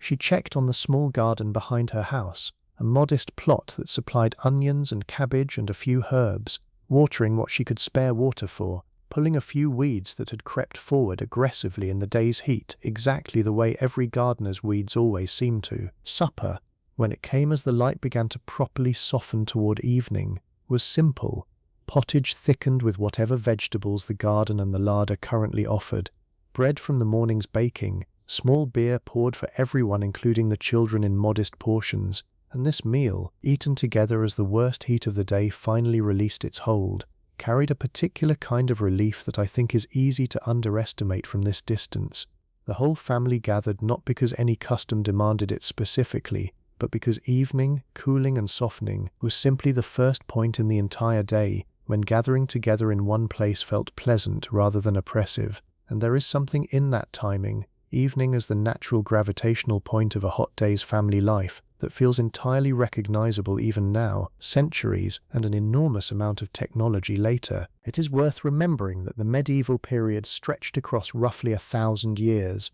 and clothing did not stay fixed the entire time, which means the specific garments I have described so far belong more precisely to the high medieval period, roughly the 12th through 14th centuries, when the basic shift and kirtle system I have walked you through was at its most widespread and stable across ordinary working households. Earlier medieval fashion, back in the centuries following the fall of Rome, looked somewhat different, simpler tunics with less structured fitting, though the underlying logic, a linen layer against the skin topped by a looser outer garment, held remarkably constant even as the specific cut and silhouette shifted across the centuries. By the later medieval period, into the 14th and 15th centuries, fashion among the wealthy grew considerably more elaborate, more fitted, more structured with the early development of what would eventually become true corsetry, and this created a real and growing gap between how a wealthy woman dressed in summer and how a working woman dressed, wider than the gap had been in earlier centuries.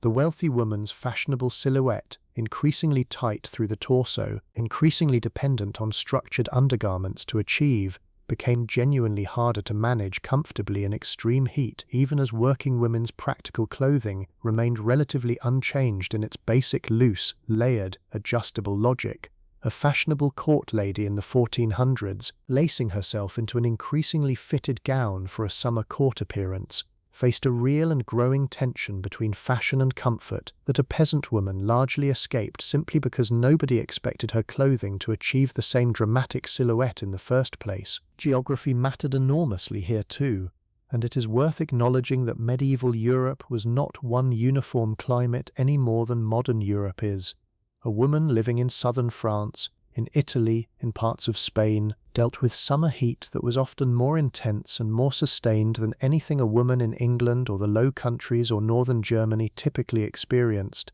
and clothing customs in these hotter Mediterranean-adjacent regions reflected that difference, generally favoring lighter fabrics, looser cuts, and earlier, more thorough adoption of things like folding fans and awnings that took longer to become common further north. Southern European households were also more likely to have genuine experience with the kind of extreme, prolonged heat that pushed communities toward more elaborate architectural and social adaptations, siesta-like rest periods that were more formalized and more universally observed than the looser, less codified midday pause that existed further north. Homes built with even thicker walls and smaller windows, specifically calibrated against sun that beat down harder and longer than it did across the English Channel. A woman moving between these regions, through marriage, through trade, through pilgrimage, would have noticed these differences immediately and adjusted accordingly, and the historical record does show exactly this kind of practical, observant adaptation.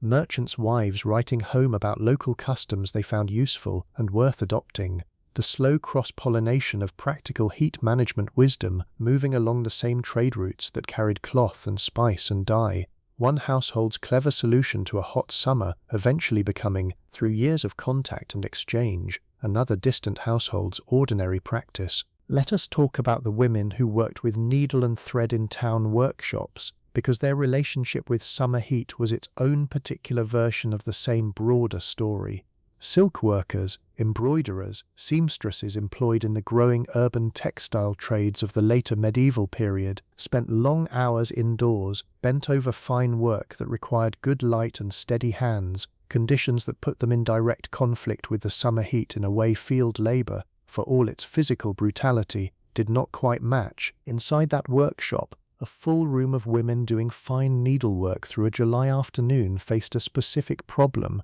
because the work demanded proximity to a window for adequate light, and a window meant direct sun, and direct sun on fine silk or delicate embroidery thread posed its own risk entirely separate from the worker's own comfort, since strong sunlight could fade dye and weaken fiber over time, meaning a well-run workshop needed to balance the light its workers needed against the sun exposure the materials themselves could tolerate. This often meant north-facing workrooms were specifically prized and sought after in guild-held properties, valued for their steady, indirect light that served needlework without the harsh, damaging, overheating glare of full southern exposure, a preference that shows up clearly enough in surviving guild property records that historians have been able to trace which workshop spaces commanded higher rents specifically because of their favorable orientation. The women working these rooms dealt with a heat that built up slowly and steadily through a still, windless summer day, trapped indoor air with nowhere to escape to, and their strategies mirrored much of what we have already covered: loosened lacing wherever the work itself did not require a fitted appearance, linen shifts worn as the sole layer under whatever minimal outer garment modesty required for a workshop setting, and frequent short breaks taken specifically to step outside into whatever shade the workshop's own doorway or a nearby covered walkway offered. Guild regulations from various cloth-producing towns occasionally mention adjusted working hours during the hottest months, a small, formal acknowledgement built into the actual governing rules of a trade. That summer heat genuinely reduced what could reasonably be expected of workers doing fine, careful, concentration-heavy labor. There is a specific irony worth sitting with here, the same one that shadowed Isabeau's silk kirtle earlier, that some of the most beautiful, most valuable cloth and embroidery produced across medieval Europe, destined eventually for the finest wardrobes and the grandest church vestments, was stitched by women's hands sweating through their own plainest linen in overheated workshops, the luxury of the finished product built directly on top of the discomfort of its making, a pattern that, if we are honest, has not entirely disappeared from how fine goods get produced even now, only shifted its geography and its specific faces. Midwives and wet nurses carried particular responsibility through the hottest months, since childbirth itself did not pause for the weather, and a woman going into labor in the peak of July heat presented real, specific challenges that a skilled midwife needed to manage on top of everything else her work already demanded. Birthing rooms were, where a household had any choice in the matter, kept as cool and shaded as possible, windows covered against direct sun, while still allowing some movement of air, and the physical exertion of labor itself, already taxing under any circumstances, became considerably more dangerous in extreme heat, with dehydration a real and recognized risk that midwives managed through frequent small sips of water, or, where available, cooling herbal drinks offered to the laboring woman throughout, a new mother recovering through the following weeks. A period medieval custom generally expected a woman to spend resting and recovering, rather than immediately returning to full labor, faced her own version of the heat's challenges, particularly if local custom favored keeping a new mother's room warm and enclosed as a matter of tradition regardless of the outside temperature, a practice more common in some regions than others, and one that sensible midwives and experienced female relatives often quietly adjusted in genuinely hot weather, prioritizing the mother's actual comfort and safety over a tradition designed originally with the opposite season in mind. Wet nurses, women hired specifically to nurse another household's infant, sometimes for wealthy families whose own mother could not or chose not to nurse, faced the particular burden of managing an infant's heat exposure on top of their own, since a nursing infant depends entirely on the wet nurse's own hydration and comfort, and a wet nurse working through a brutal summer needed to drink more, rest more, and stay cooler herself specifically to keep her milk supply steady and adequate. The connection between a caregiver's own comfort and an infant's basic survival, that period medical writing does address, if often in terms we would now find quaintly indirect, discussing the quality and abundance of milk, shifting with the nurse's own bodily balance of hot and cold, wet and dry. Chroniclers occasionally recorded truly exceptional heat events, with a specificity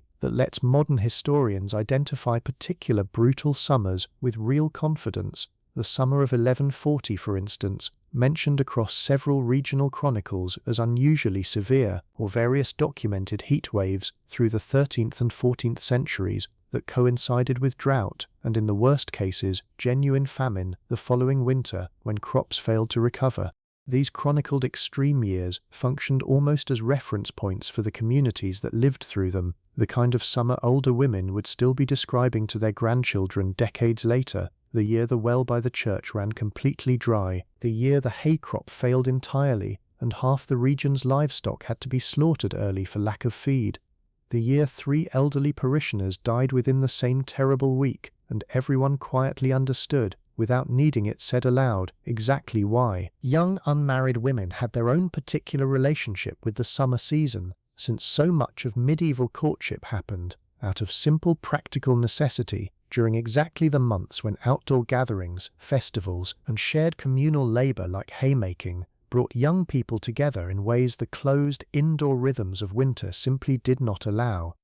Haymaking in particular carried a reputation, found in period songs and later folk memory alike, as a season of loosened supervision and genuine social opportunity, young men and women working alongside each other in the fields, turning and gathering the cut hay before it could spoil, under a summer sun that had already loosened collars and rolled up sleeves and created, in its own accidental way, a slightly more relaxed social atmosphere than the more formal, chaperoned interactions of church and market. A young woman working the hay harvest in her lightest linen, her hair perhaps less carefully covered than strict propriety demanded on an ordinary day, precisely because the physical demands of the work made the fullest, most formal head covering genuinely impractical, existed for these few weeks in a kind of sanctioned in-between space, still watched, still expected to behave with appropriate modesty, but operating within a social context that period sources, including some fairly frank later medieval songs about haymaking flirtations, acknowledge openly involved real romantic and sexual possibility. This is not something moralizing church writers of the period were entirely comfortable with, and there are recorded sermons specifically warning against the loose behavior that summer fieldwork supposedly encouraged, which itself tells you, in the way that warnings against a specific behavior always do, that the behavior in question was common enough to worry about. Midsummer, which we already discussed for its bonfires, carried this same undercurrent even more explicitly,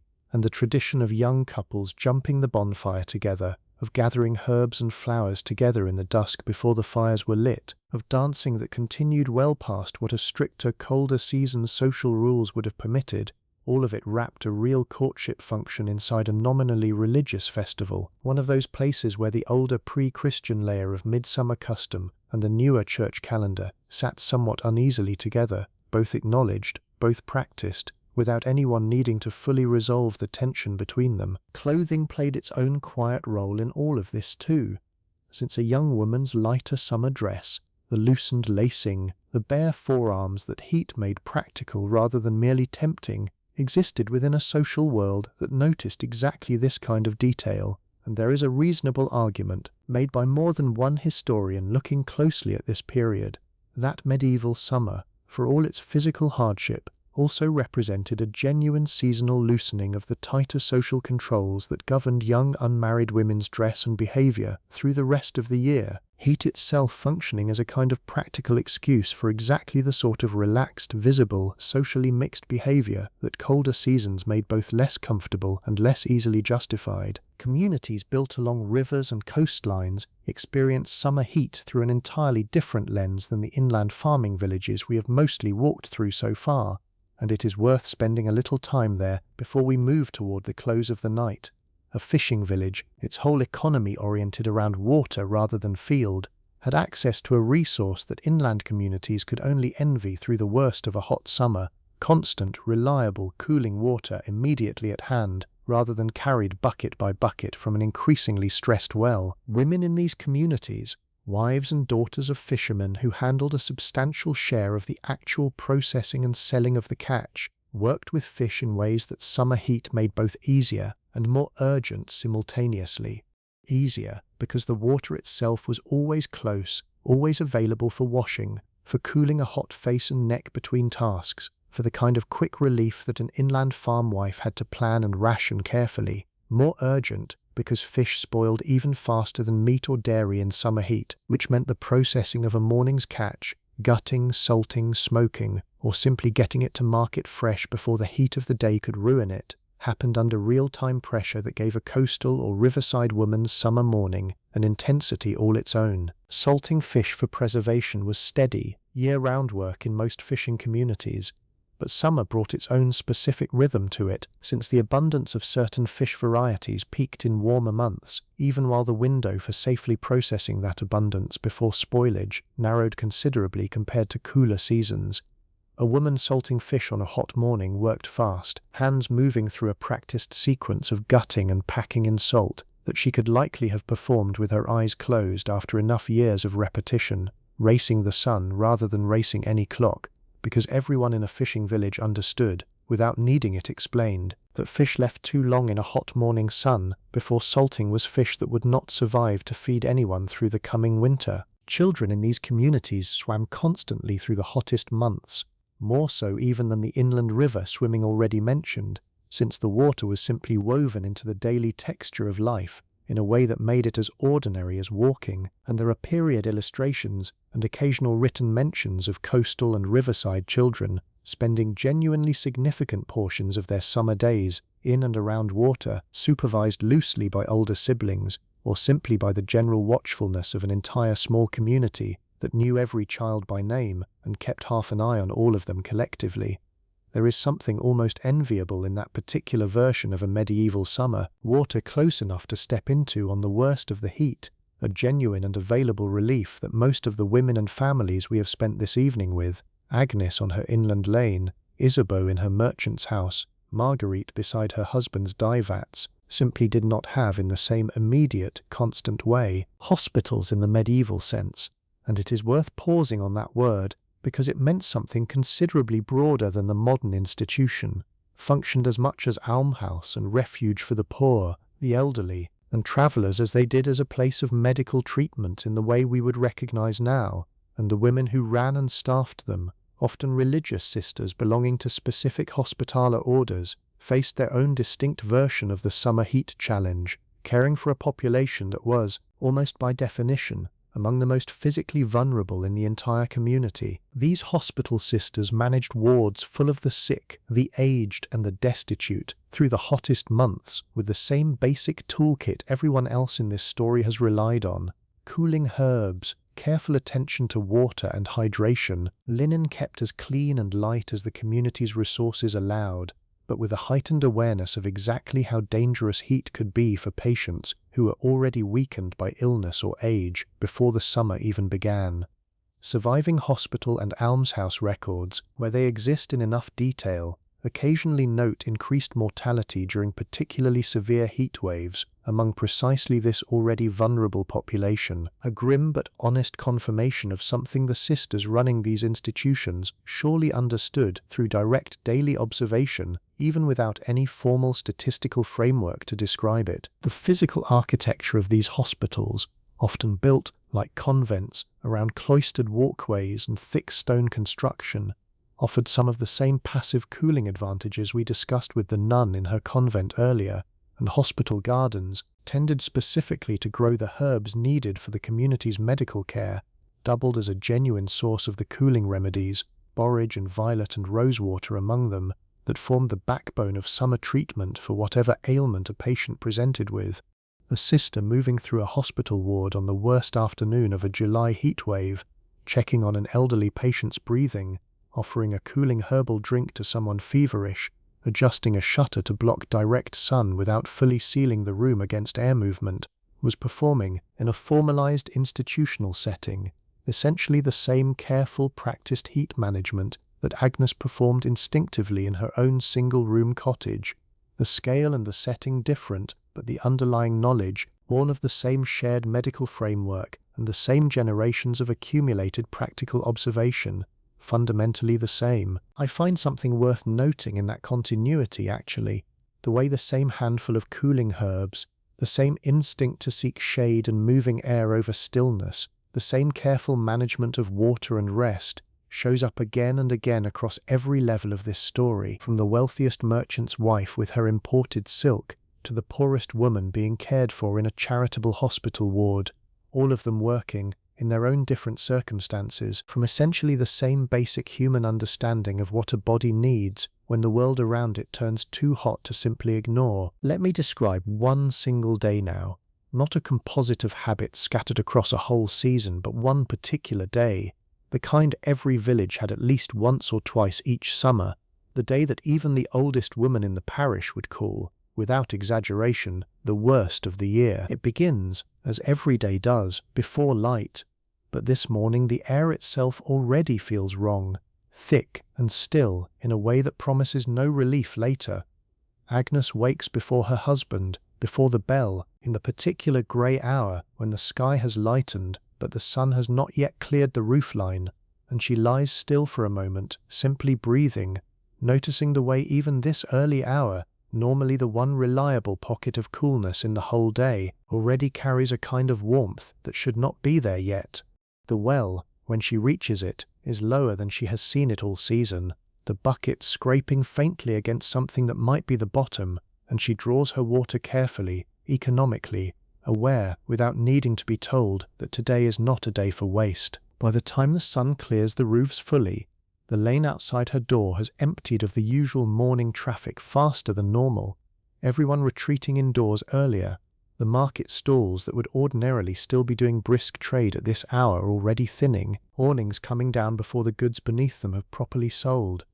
Marguerite, 2 streets over, has already made the decision to bank her husband's dye fire lower than usual and delay the day's largest vat, a choice that will cost the household money, but that she judges, correctly, safer than pushing full production through a day that already, by mid-morning, has the particular oppressive quality that experienced people in this town have learnt to take seriously. Isabeau, in her cooler stone house across the square, has closed every shutter on the sun-facing side before 9 in the morning, and instructed her household to move as little as possible until the worst has passed, the whole house settling into a kind of held-breath quiet that will last most of the day. The animals feel it too, and this is one of those details that shows up again and again in period observation, the way livestock grow visibly restless and distressed before the worst heat of a bad day fully arrives, cattle standing motionless in whatever shade a hedge or a single tree offers, rather than grazing normally, chickens flattening themselves in whatever dust and shade they can find,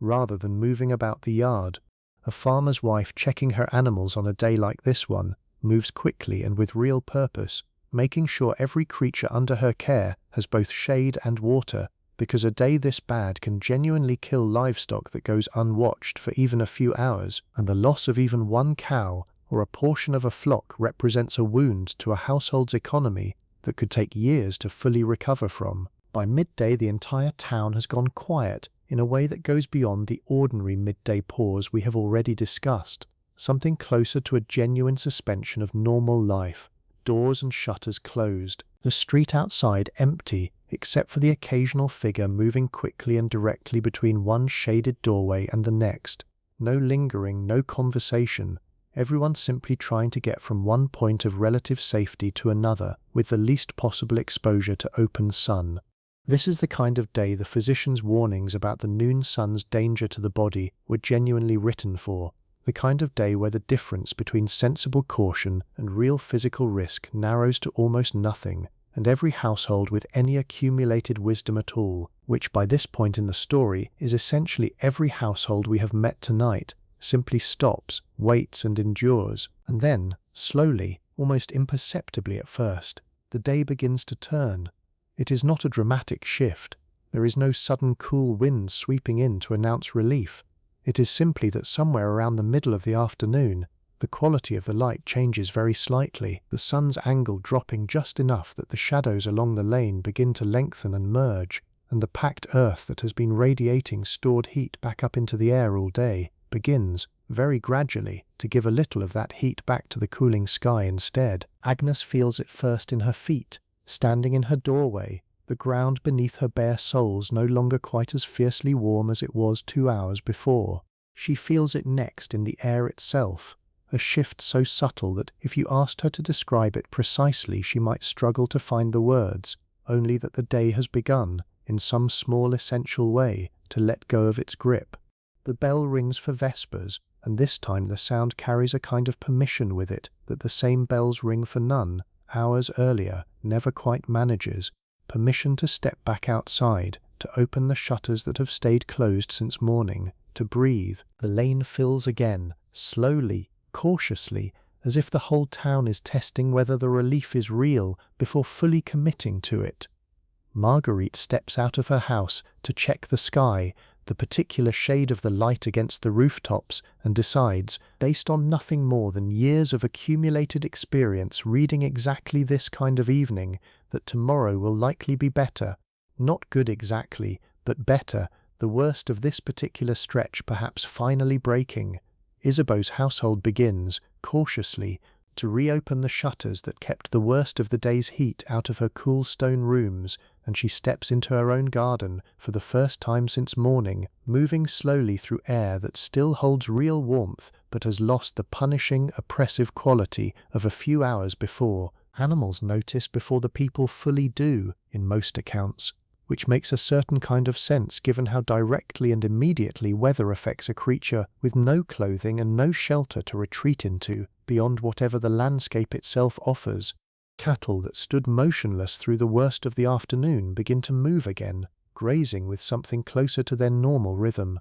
Birds that had gone strangely silent through the hottest hours, a silence period observers occasionally remarked upon, without fully understanding why it happened, begin to call again from the hedgerows and the eaves of houses, the ordinary evening chorus of a summer dusk reasserting itself gradually as the heat that had suppressed it finally eases its hold. Supper that evening, across every household we have visited tonight, carries a particular flavor of genuine relief rather than the ordinary daily pleasure of a meal after work, because everyone in this town has just come through something that tested them, in whatever small way a punishing hot day tests a whole community, and the simple fact of having gotten through it, of the evening finally arriving cool enough to sit outside a doorway and feel the sweat drying properly on your skin for the first time since dawn, matters more on a night like this than it would on an ordinary summer evening. There is a particular kind of exhausted, grateful quiet that settles over a village after a day like this one. Conversations a little softer, a little more grateful for each other's simple presence, the way people often are after weathering something hard together, even something as unremarkable, in the grand scope of medieval hardship, as one very hot day in the middle of an ordinary summer. Night watch and curfew shaped even these small evening reliefs, since most medieval towns operated under some version of a curfew bell, a fixed hour after which the streets were meant to clear and household fires meant to be banked or covered for the night. A fire safety measure with real teeth behind it in towns built almost entirely of timber and thatch, where a single unwatched flame could take an entire street in an hour. This curfew mattered more in summer than people often assume, since the appeal of sitting outside in the cool evening air, lingering past the point that colder months would ever tempt anyone to linger, ran directly against a curfew bell that did not adjust its timing for the season, and there is a small, recognizable human comedy in the historical record of town councils occasionally noting complaints about residents lingering in the streets past the curfew hour, specifically during the hottest weeks of summer, everyone reluctant to retreat indoors into a house that had spent all day accumulating heat, everyone wanting just a few more minutes of the outside evening cool before submitting to the night's confinement. Watchmen making their rounds through these summer nights had their own version of the season's burden, walking the same fixed circuit through streets that, unlike a winter night's watch, offered no real relief from the day's stored heat even well after dark, since stone and packed earth and timber all held on to warmth long after the sun itself had gone down, releasing it slowly back into the night air through the hours a watchman spent making his rounds. Women married to watchmen understood this particular rhythm of a summer household, a husband returning home in the deepest, quietest hours of the night, often the only genuinely cool hours the whole day had offered, needing rest before the cycle began again, and adjusting the household's own sleep and waking patterns around a schedule that summer heat made, in its own way, considerably more taxing than the same watch duty in a milder season. As August wore into its final weeks, and the very first hints of the coming autumn began to show themselves, a shortening of the evening light here, a slightly cooler edge to the very early morning air there, there was a particular quality to a household's relief that went beyond the day-to-day rhythm we have spent this whole evening exploring. Women who had spent the entire summer carrying water further than usual as wells ran low, who had adjusted lacing and headwear and cooking schedules and laundry days around a season that tested every single household's resourcefulness, began to feel in these final weeks the particular anticipation of a hard season nearly finished. The harvest, mostly gathered in by now in a good year, represented not just food secured for the winter ahead, but also, in its own way, a kind of collective permission to finally properly exhale the worst physical demands of the agricultural year and the worst heat of the calendar year, both easing at nearly the same time, a convergence that made the turn from summer into autumn feel, across the whole community, like something closer to genuine relief than simple seasonal change. There is a thread running through everything we have talked about tonight that I want to name plainly before we let the story rest, because I think it is easy, moving through all these individual details, the linen and the wells and the bell schedules and the herbs, to miss the larger shape they make together. None of this was accidental. None of it was simply endurance in the passive sense, women gritting their teeth and getting through a hard season with no real agency in how they faced it. Every single adjustment we have walked through tonight, the loosened lacing, the earlier baking hour, the wet cloth at the window, the pennyroyal scattered against fleas, the choice of which herb to plant nearest the kitchen door, represents an active, accumulated, generationally refined body of practical knowledge, developed and maintained almost entirely by women, passed from mother to daughter and mistress to servant, with no formal institution ever writing it down as a coherent system, because it did not need to be written down to work. This is, I think, one of the genuinely underappreciated aspects of medieval domestic life, the sheer depth of practical, empirical knowledge that ran through it. Knowledge about textiles and their properties, about which plants held which effects, about how a particular building's architecture channeled or blocked air movement, about the precise rhythm a fermenting vat of ale needed to be watched through a hot week. None of it formally credentialed, almost none of it written into the university-trained medical texts that historians have traditionally treated as the primary record of medieval scientific thought, and yet all of it real, all of it tested constantly against the hardest possible judge, whether a household survived a brutal summer intact or did not. Agnes did not think of herself as a climate scientist or a textile engineer, obviously, any more than Marguerite thought of herself as an industrial chemist managing thermal processes in her husband's dye house, or the anonymous nun in her cloister thought of her convent's thick stone walls as passive cooling architecture in any technical sense. But the knowledge they carried and applied, day after day, season after season, generation after generation, was real knowledge, tested and refined against real physical consequences, and the way history rarely wrote it down, under any of its own name, does not make it any less genuine an achievement than the university-trained physician's Latin treatise on the four humours sitting in some monastery library, gathering dust, largely untouched by the actual working knowledge that kept ordinary households alive through every hard summer this whole story has moved through tonight. Let me tell you about one more household before we close, because I think it rounds out the picture in a way that matters, and because I keep thinking about her, a woman named Cecily, elderly by the standards of her time, somewhere past 60, a widow living alone in a small cottage at the edge of a village, supported partly by what little land she still held, and partly by the loose informal web of obligation that bound a medieval community together,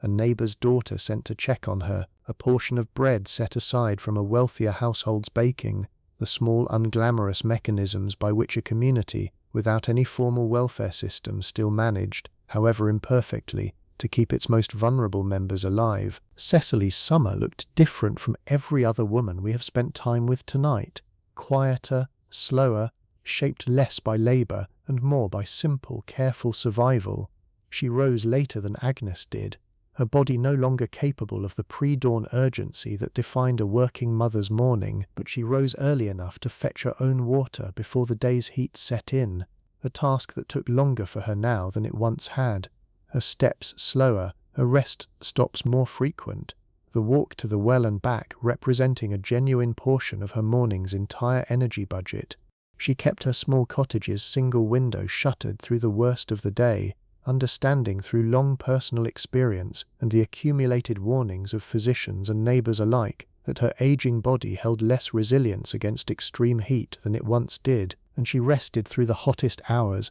not from any particular pleasure in idleness, but from real, careful self-preservation. The neighbour's daughter checking on her, A girl of perhaps 14 sent by her own mother partly out of genuine kindness and partly out of the understood social obligation that bound the whole village together, brought water on the worst days, brought a portion of whatever cooling herb drink her own household had prepared, sat for a few minutes exchanging whatever small news the village held that week before hurrying back to her own family's demands. This is a relationship that shows up again and again in the scattered records of medieval rural life, the informal, largely unrecorded network of care that ran through a community, particularly benefiting its oldest and most isolated members, women looking after women across households, across generations, bound by nothing more official than proximity and custom and a shared practical understanding that anyone might, in their own turn, need exactly this kind of quiet checking in during a hard season. Cecily had outlived, by this point in her life,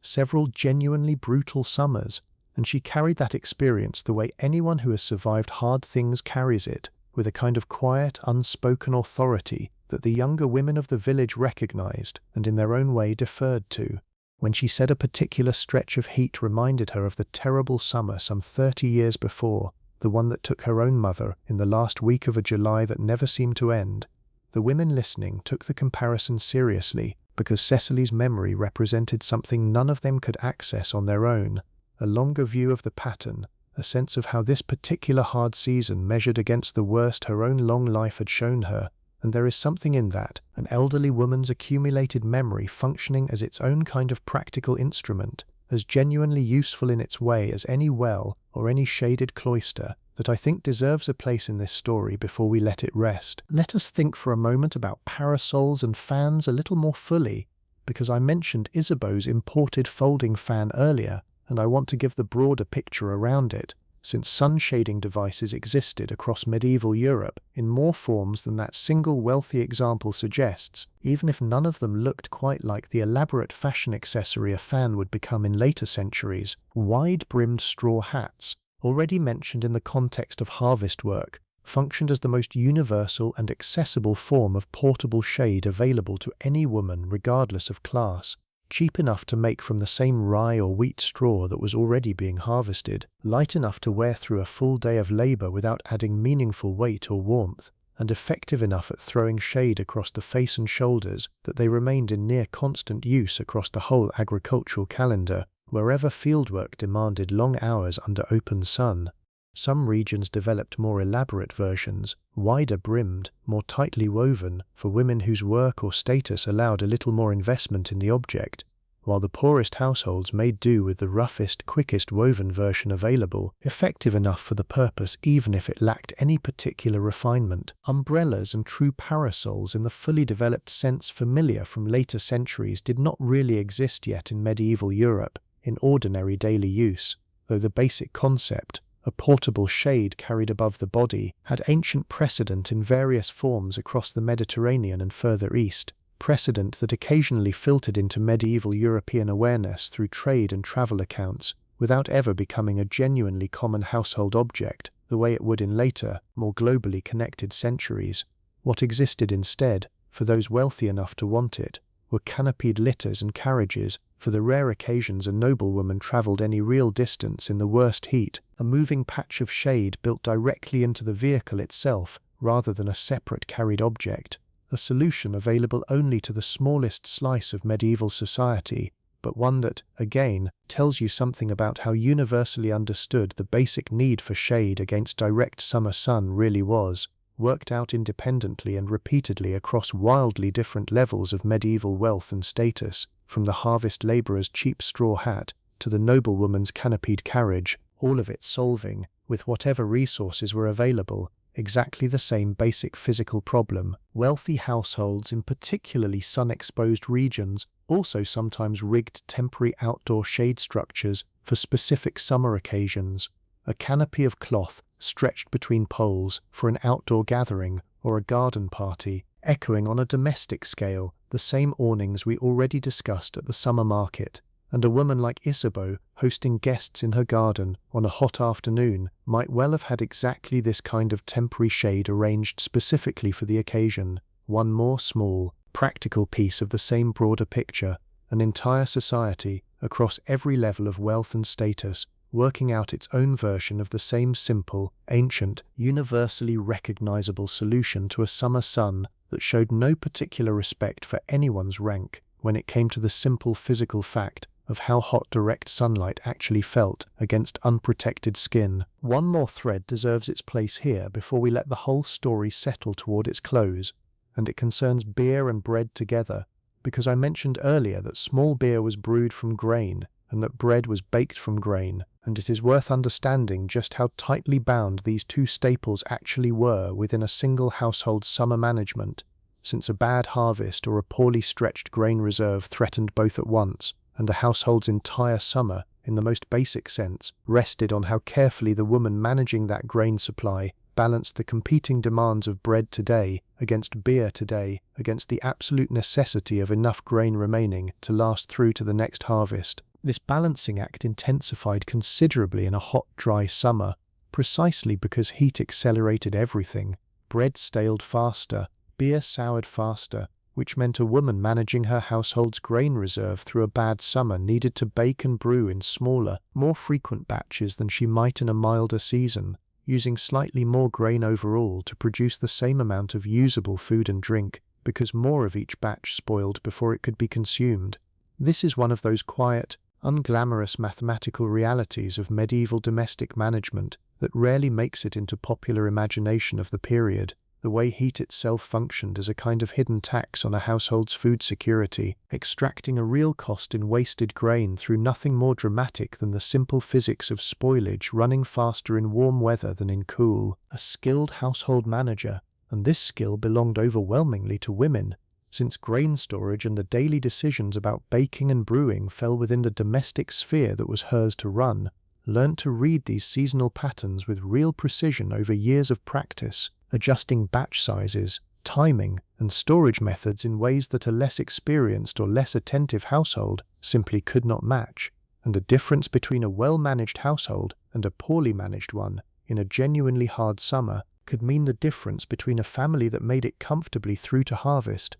and one that ran desperately short of bread in the final hungry weeks of a long, hot August, waiting for the new grain to finally come in. Grain storage itself required its own summer vigilance, since stored grain, however carefully dried and kept, remained vulnerable to the same heat and the pests that heat encouraged, weevils and mice both thriving in warm conditions in ways that a colder season's stores did not face nearly as acutely, and a woman checking her household's grain store through the hottest months, turning it periodically to prevent it from heating and spoiling in its own container, watching for the telltale signs of infestation, was performing one more quiet, essential, entirely unglamorous piece of the same larger project every single person in this story has been engaged in all night: the patient, practical, unrecorded labor of simply getting a household through a hard season intact. I want to close, though, not with grain stores and spoilage math, however much that particular detail genuinely fascinates me,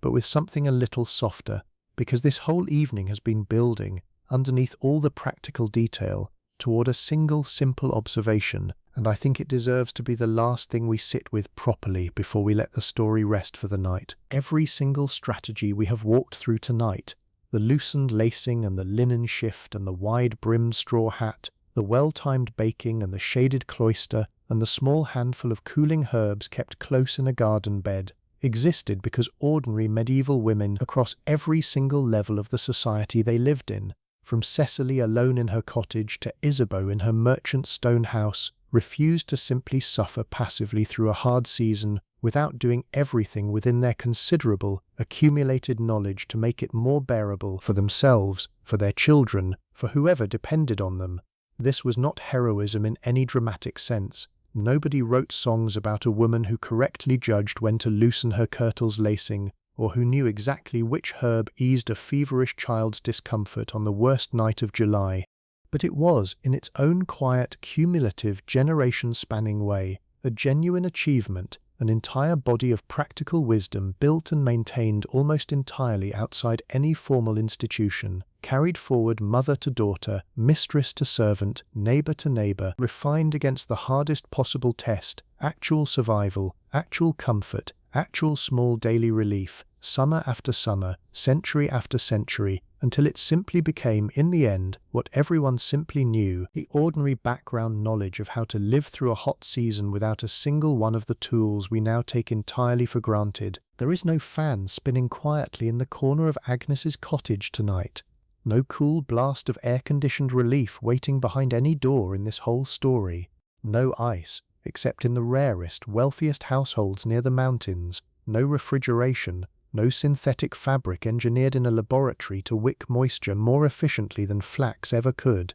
And yet every single person we have spent this evening with found their way through, not by suffering nobly and silently, but by knowing things, real, tested, practical things, about fabric and water and timing and shade and rest, and applying that knowledge with a kind of quiet, unglamorous competence that this whole story has tried, in its own way, to finally give proper credit to. Before we let Agnes finally close her eyes for the night, I want to take one small detour, because I think it is worth understanding, even briefly, how anyone today actually knows any of this, how a story built so heavily around women whose names were rarely written down, and whose daily lives were considered too ordinary to record, can be reconstructed with any real confidence at all. So many centuries later, archaeology carries a surprising amount of this weight. Fragments of linen and wool, preserved in unusually dry or waterlogged conditions that happen to protect organic material far longer than normal decay would allow,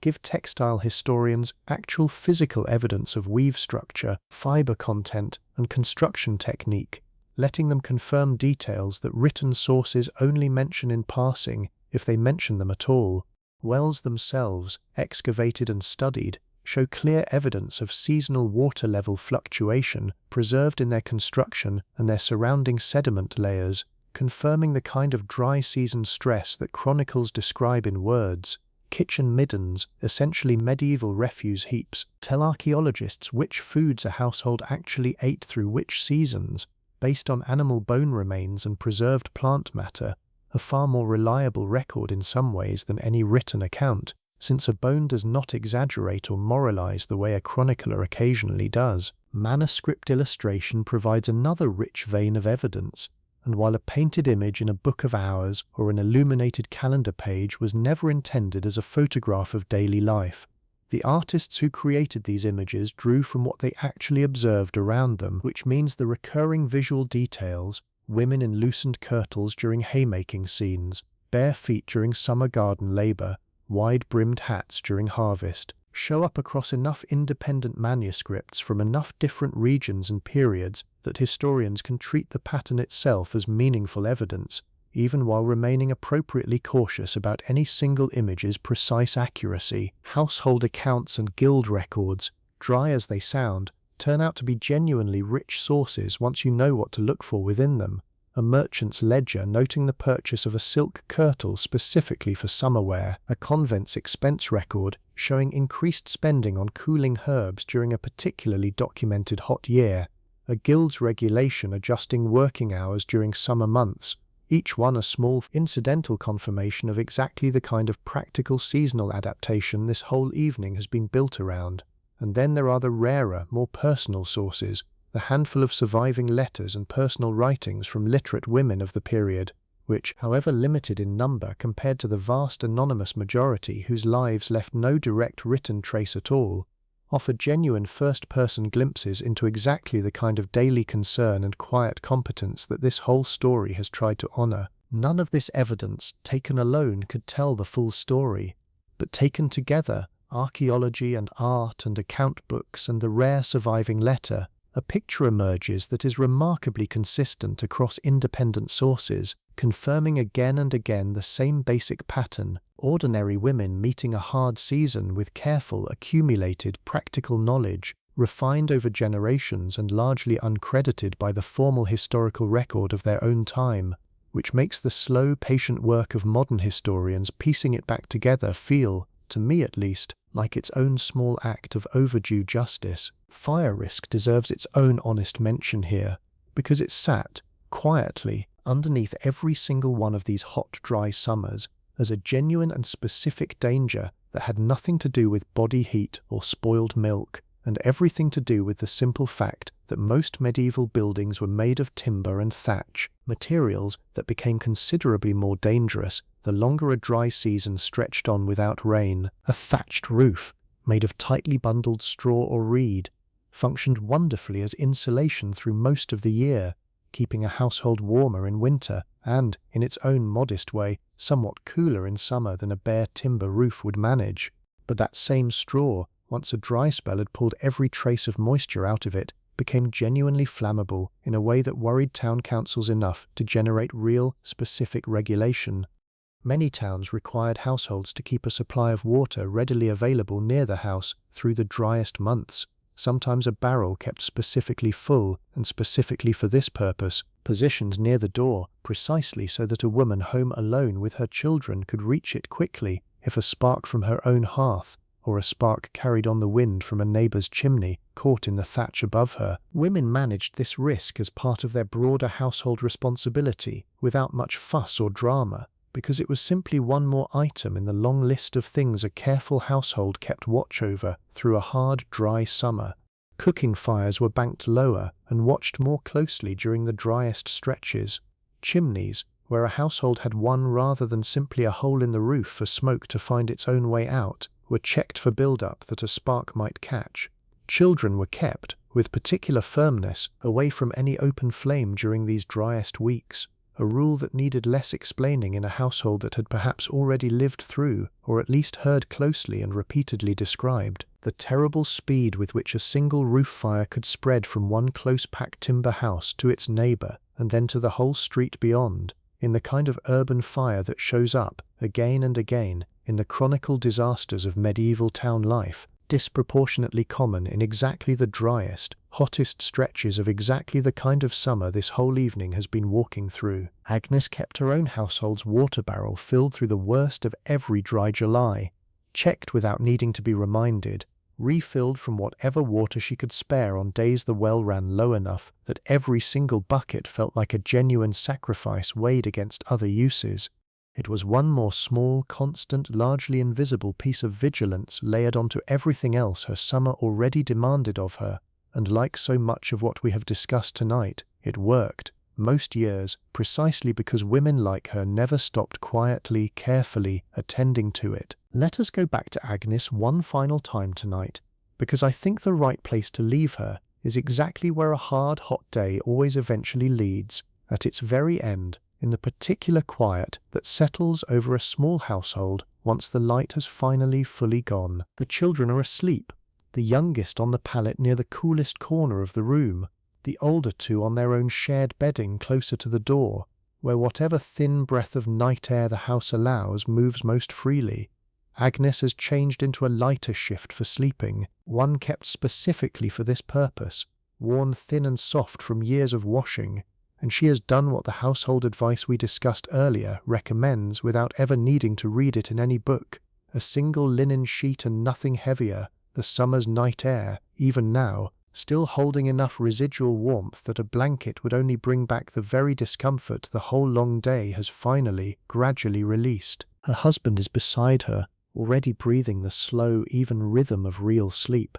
His body tired in the particular way a full hard day of physical labor tires a person, and Agnes lies awake a few minutes longer than he does, the way she nearly always does, her mind moving quietly over the small unfinished threads of the day, whether the bread sold well enough this morning, whether the garden needs water again tomorrow or can wait one more day, whether the cough that has been circling the youngest for the better part of a week has genuinely eased or only quieted for the moment. The same small, ordinary, entirely human worries that any mother anywhere in any century carries into sleep at the end of a long day. Outside, the lane has gone properly quiet now, the curfew bell long since rung, the watchman's footsteps passing at their fixed familiar interval, a sound so constant across every night of Agnes's whole life that she has long since stopped consciously hearing it, the way you stop hearing a clock ticking in a room you have lived in for years. The well she drew from twice today sits silent under the stars,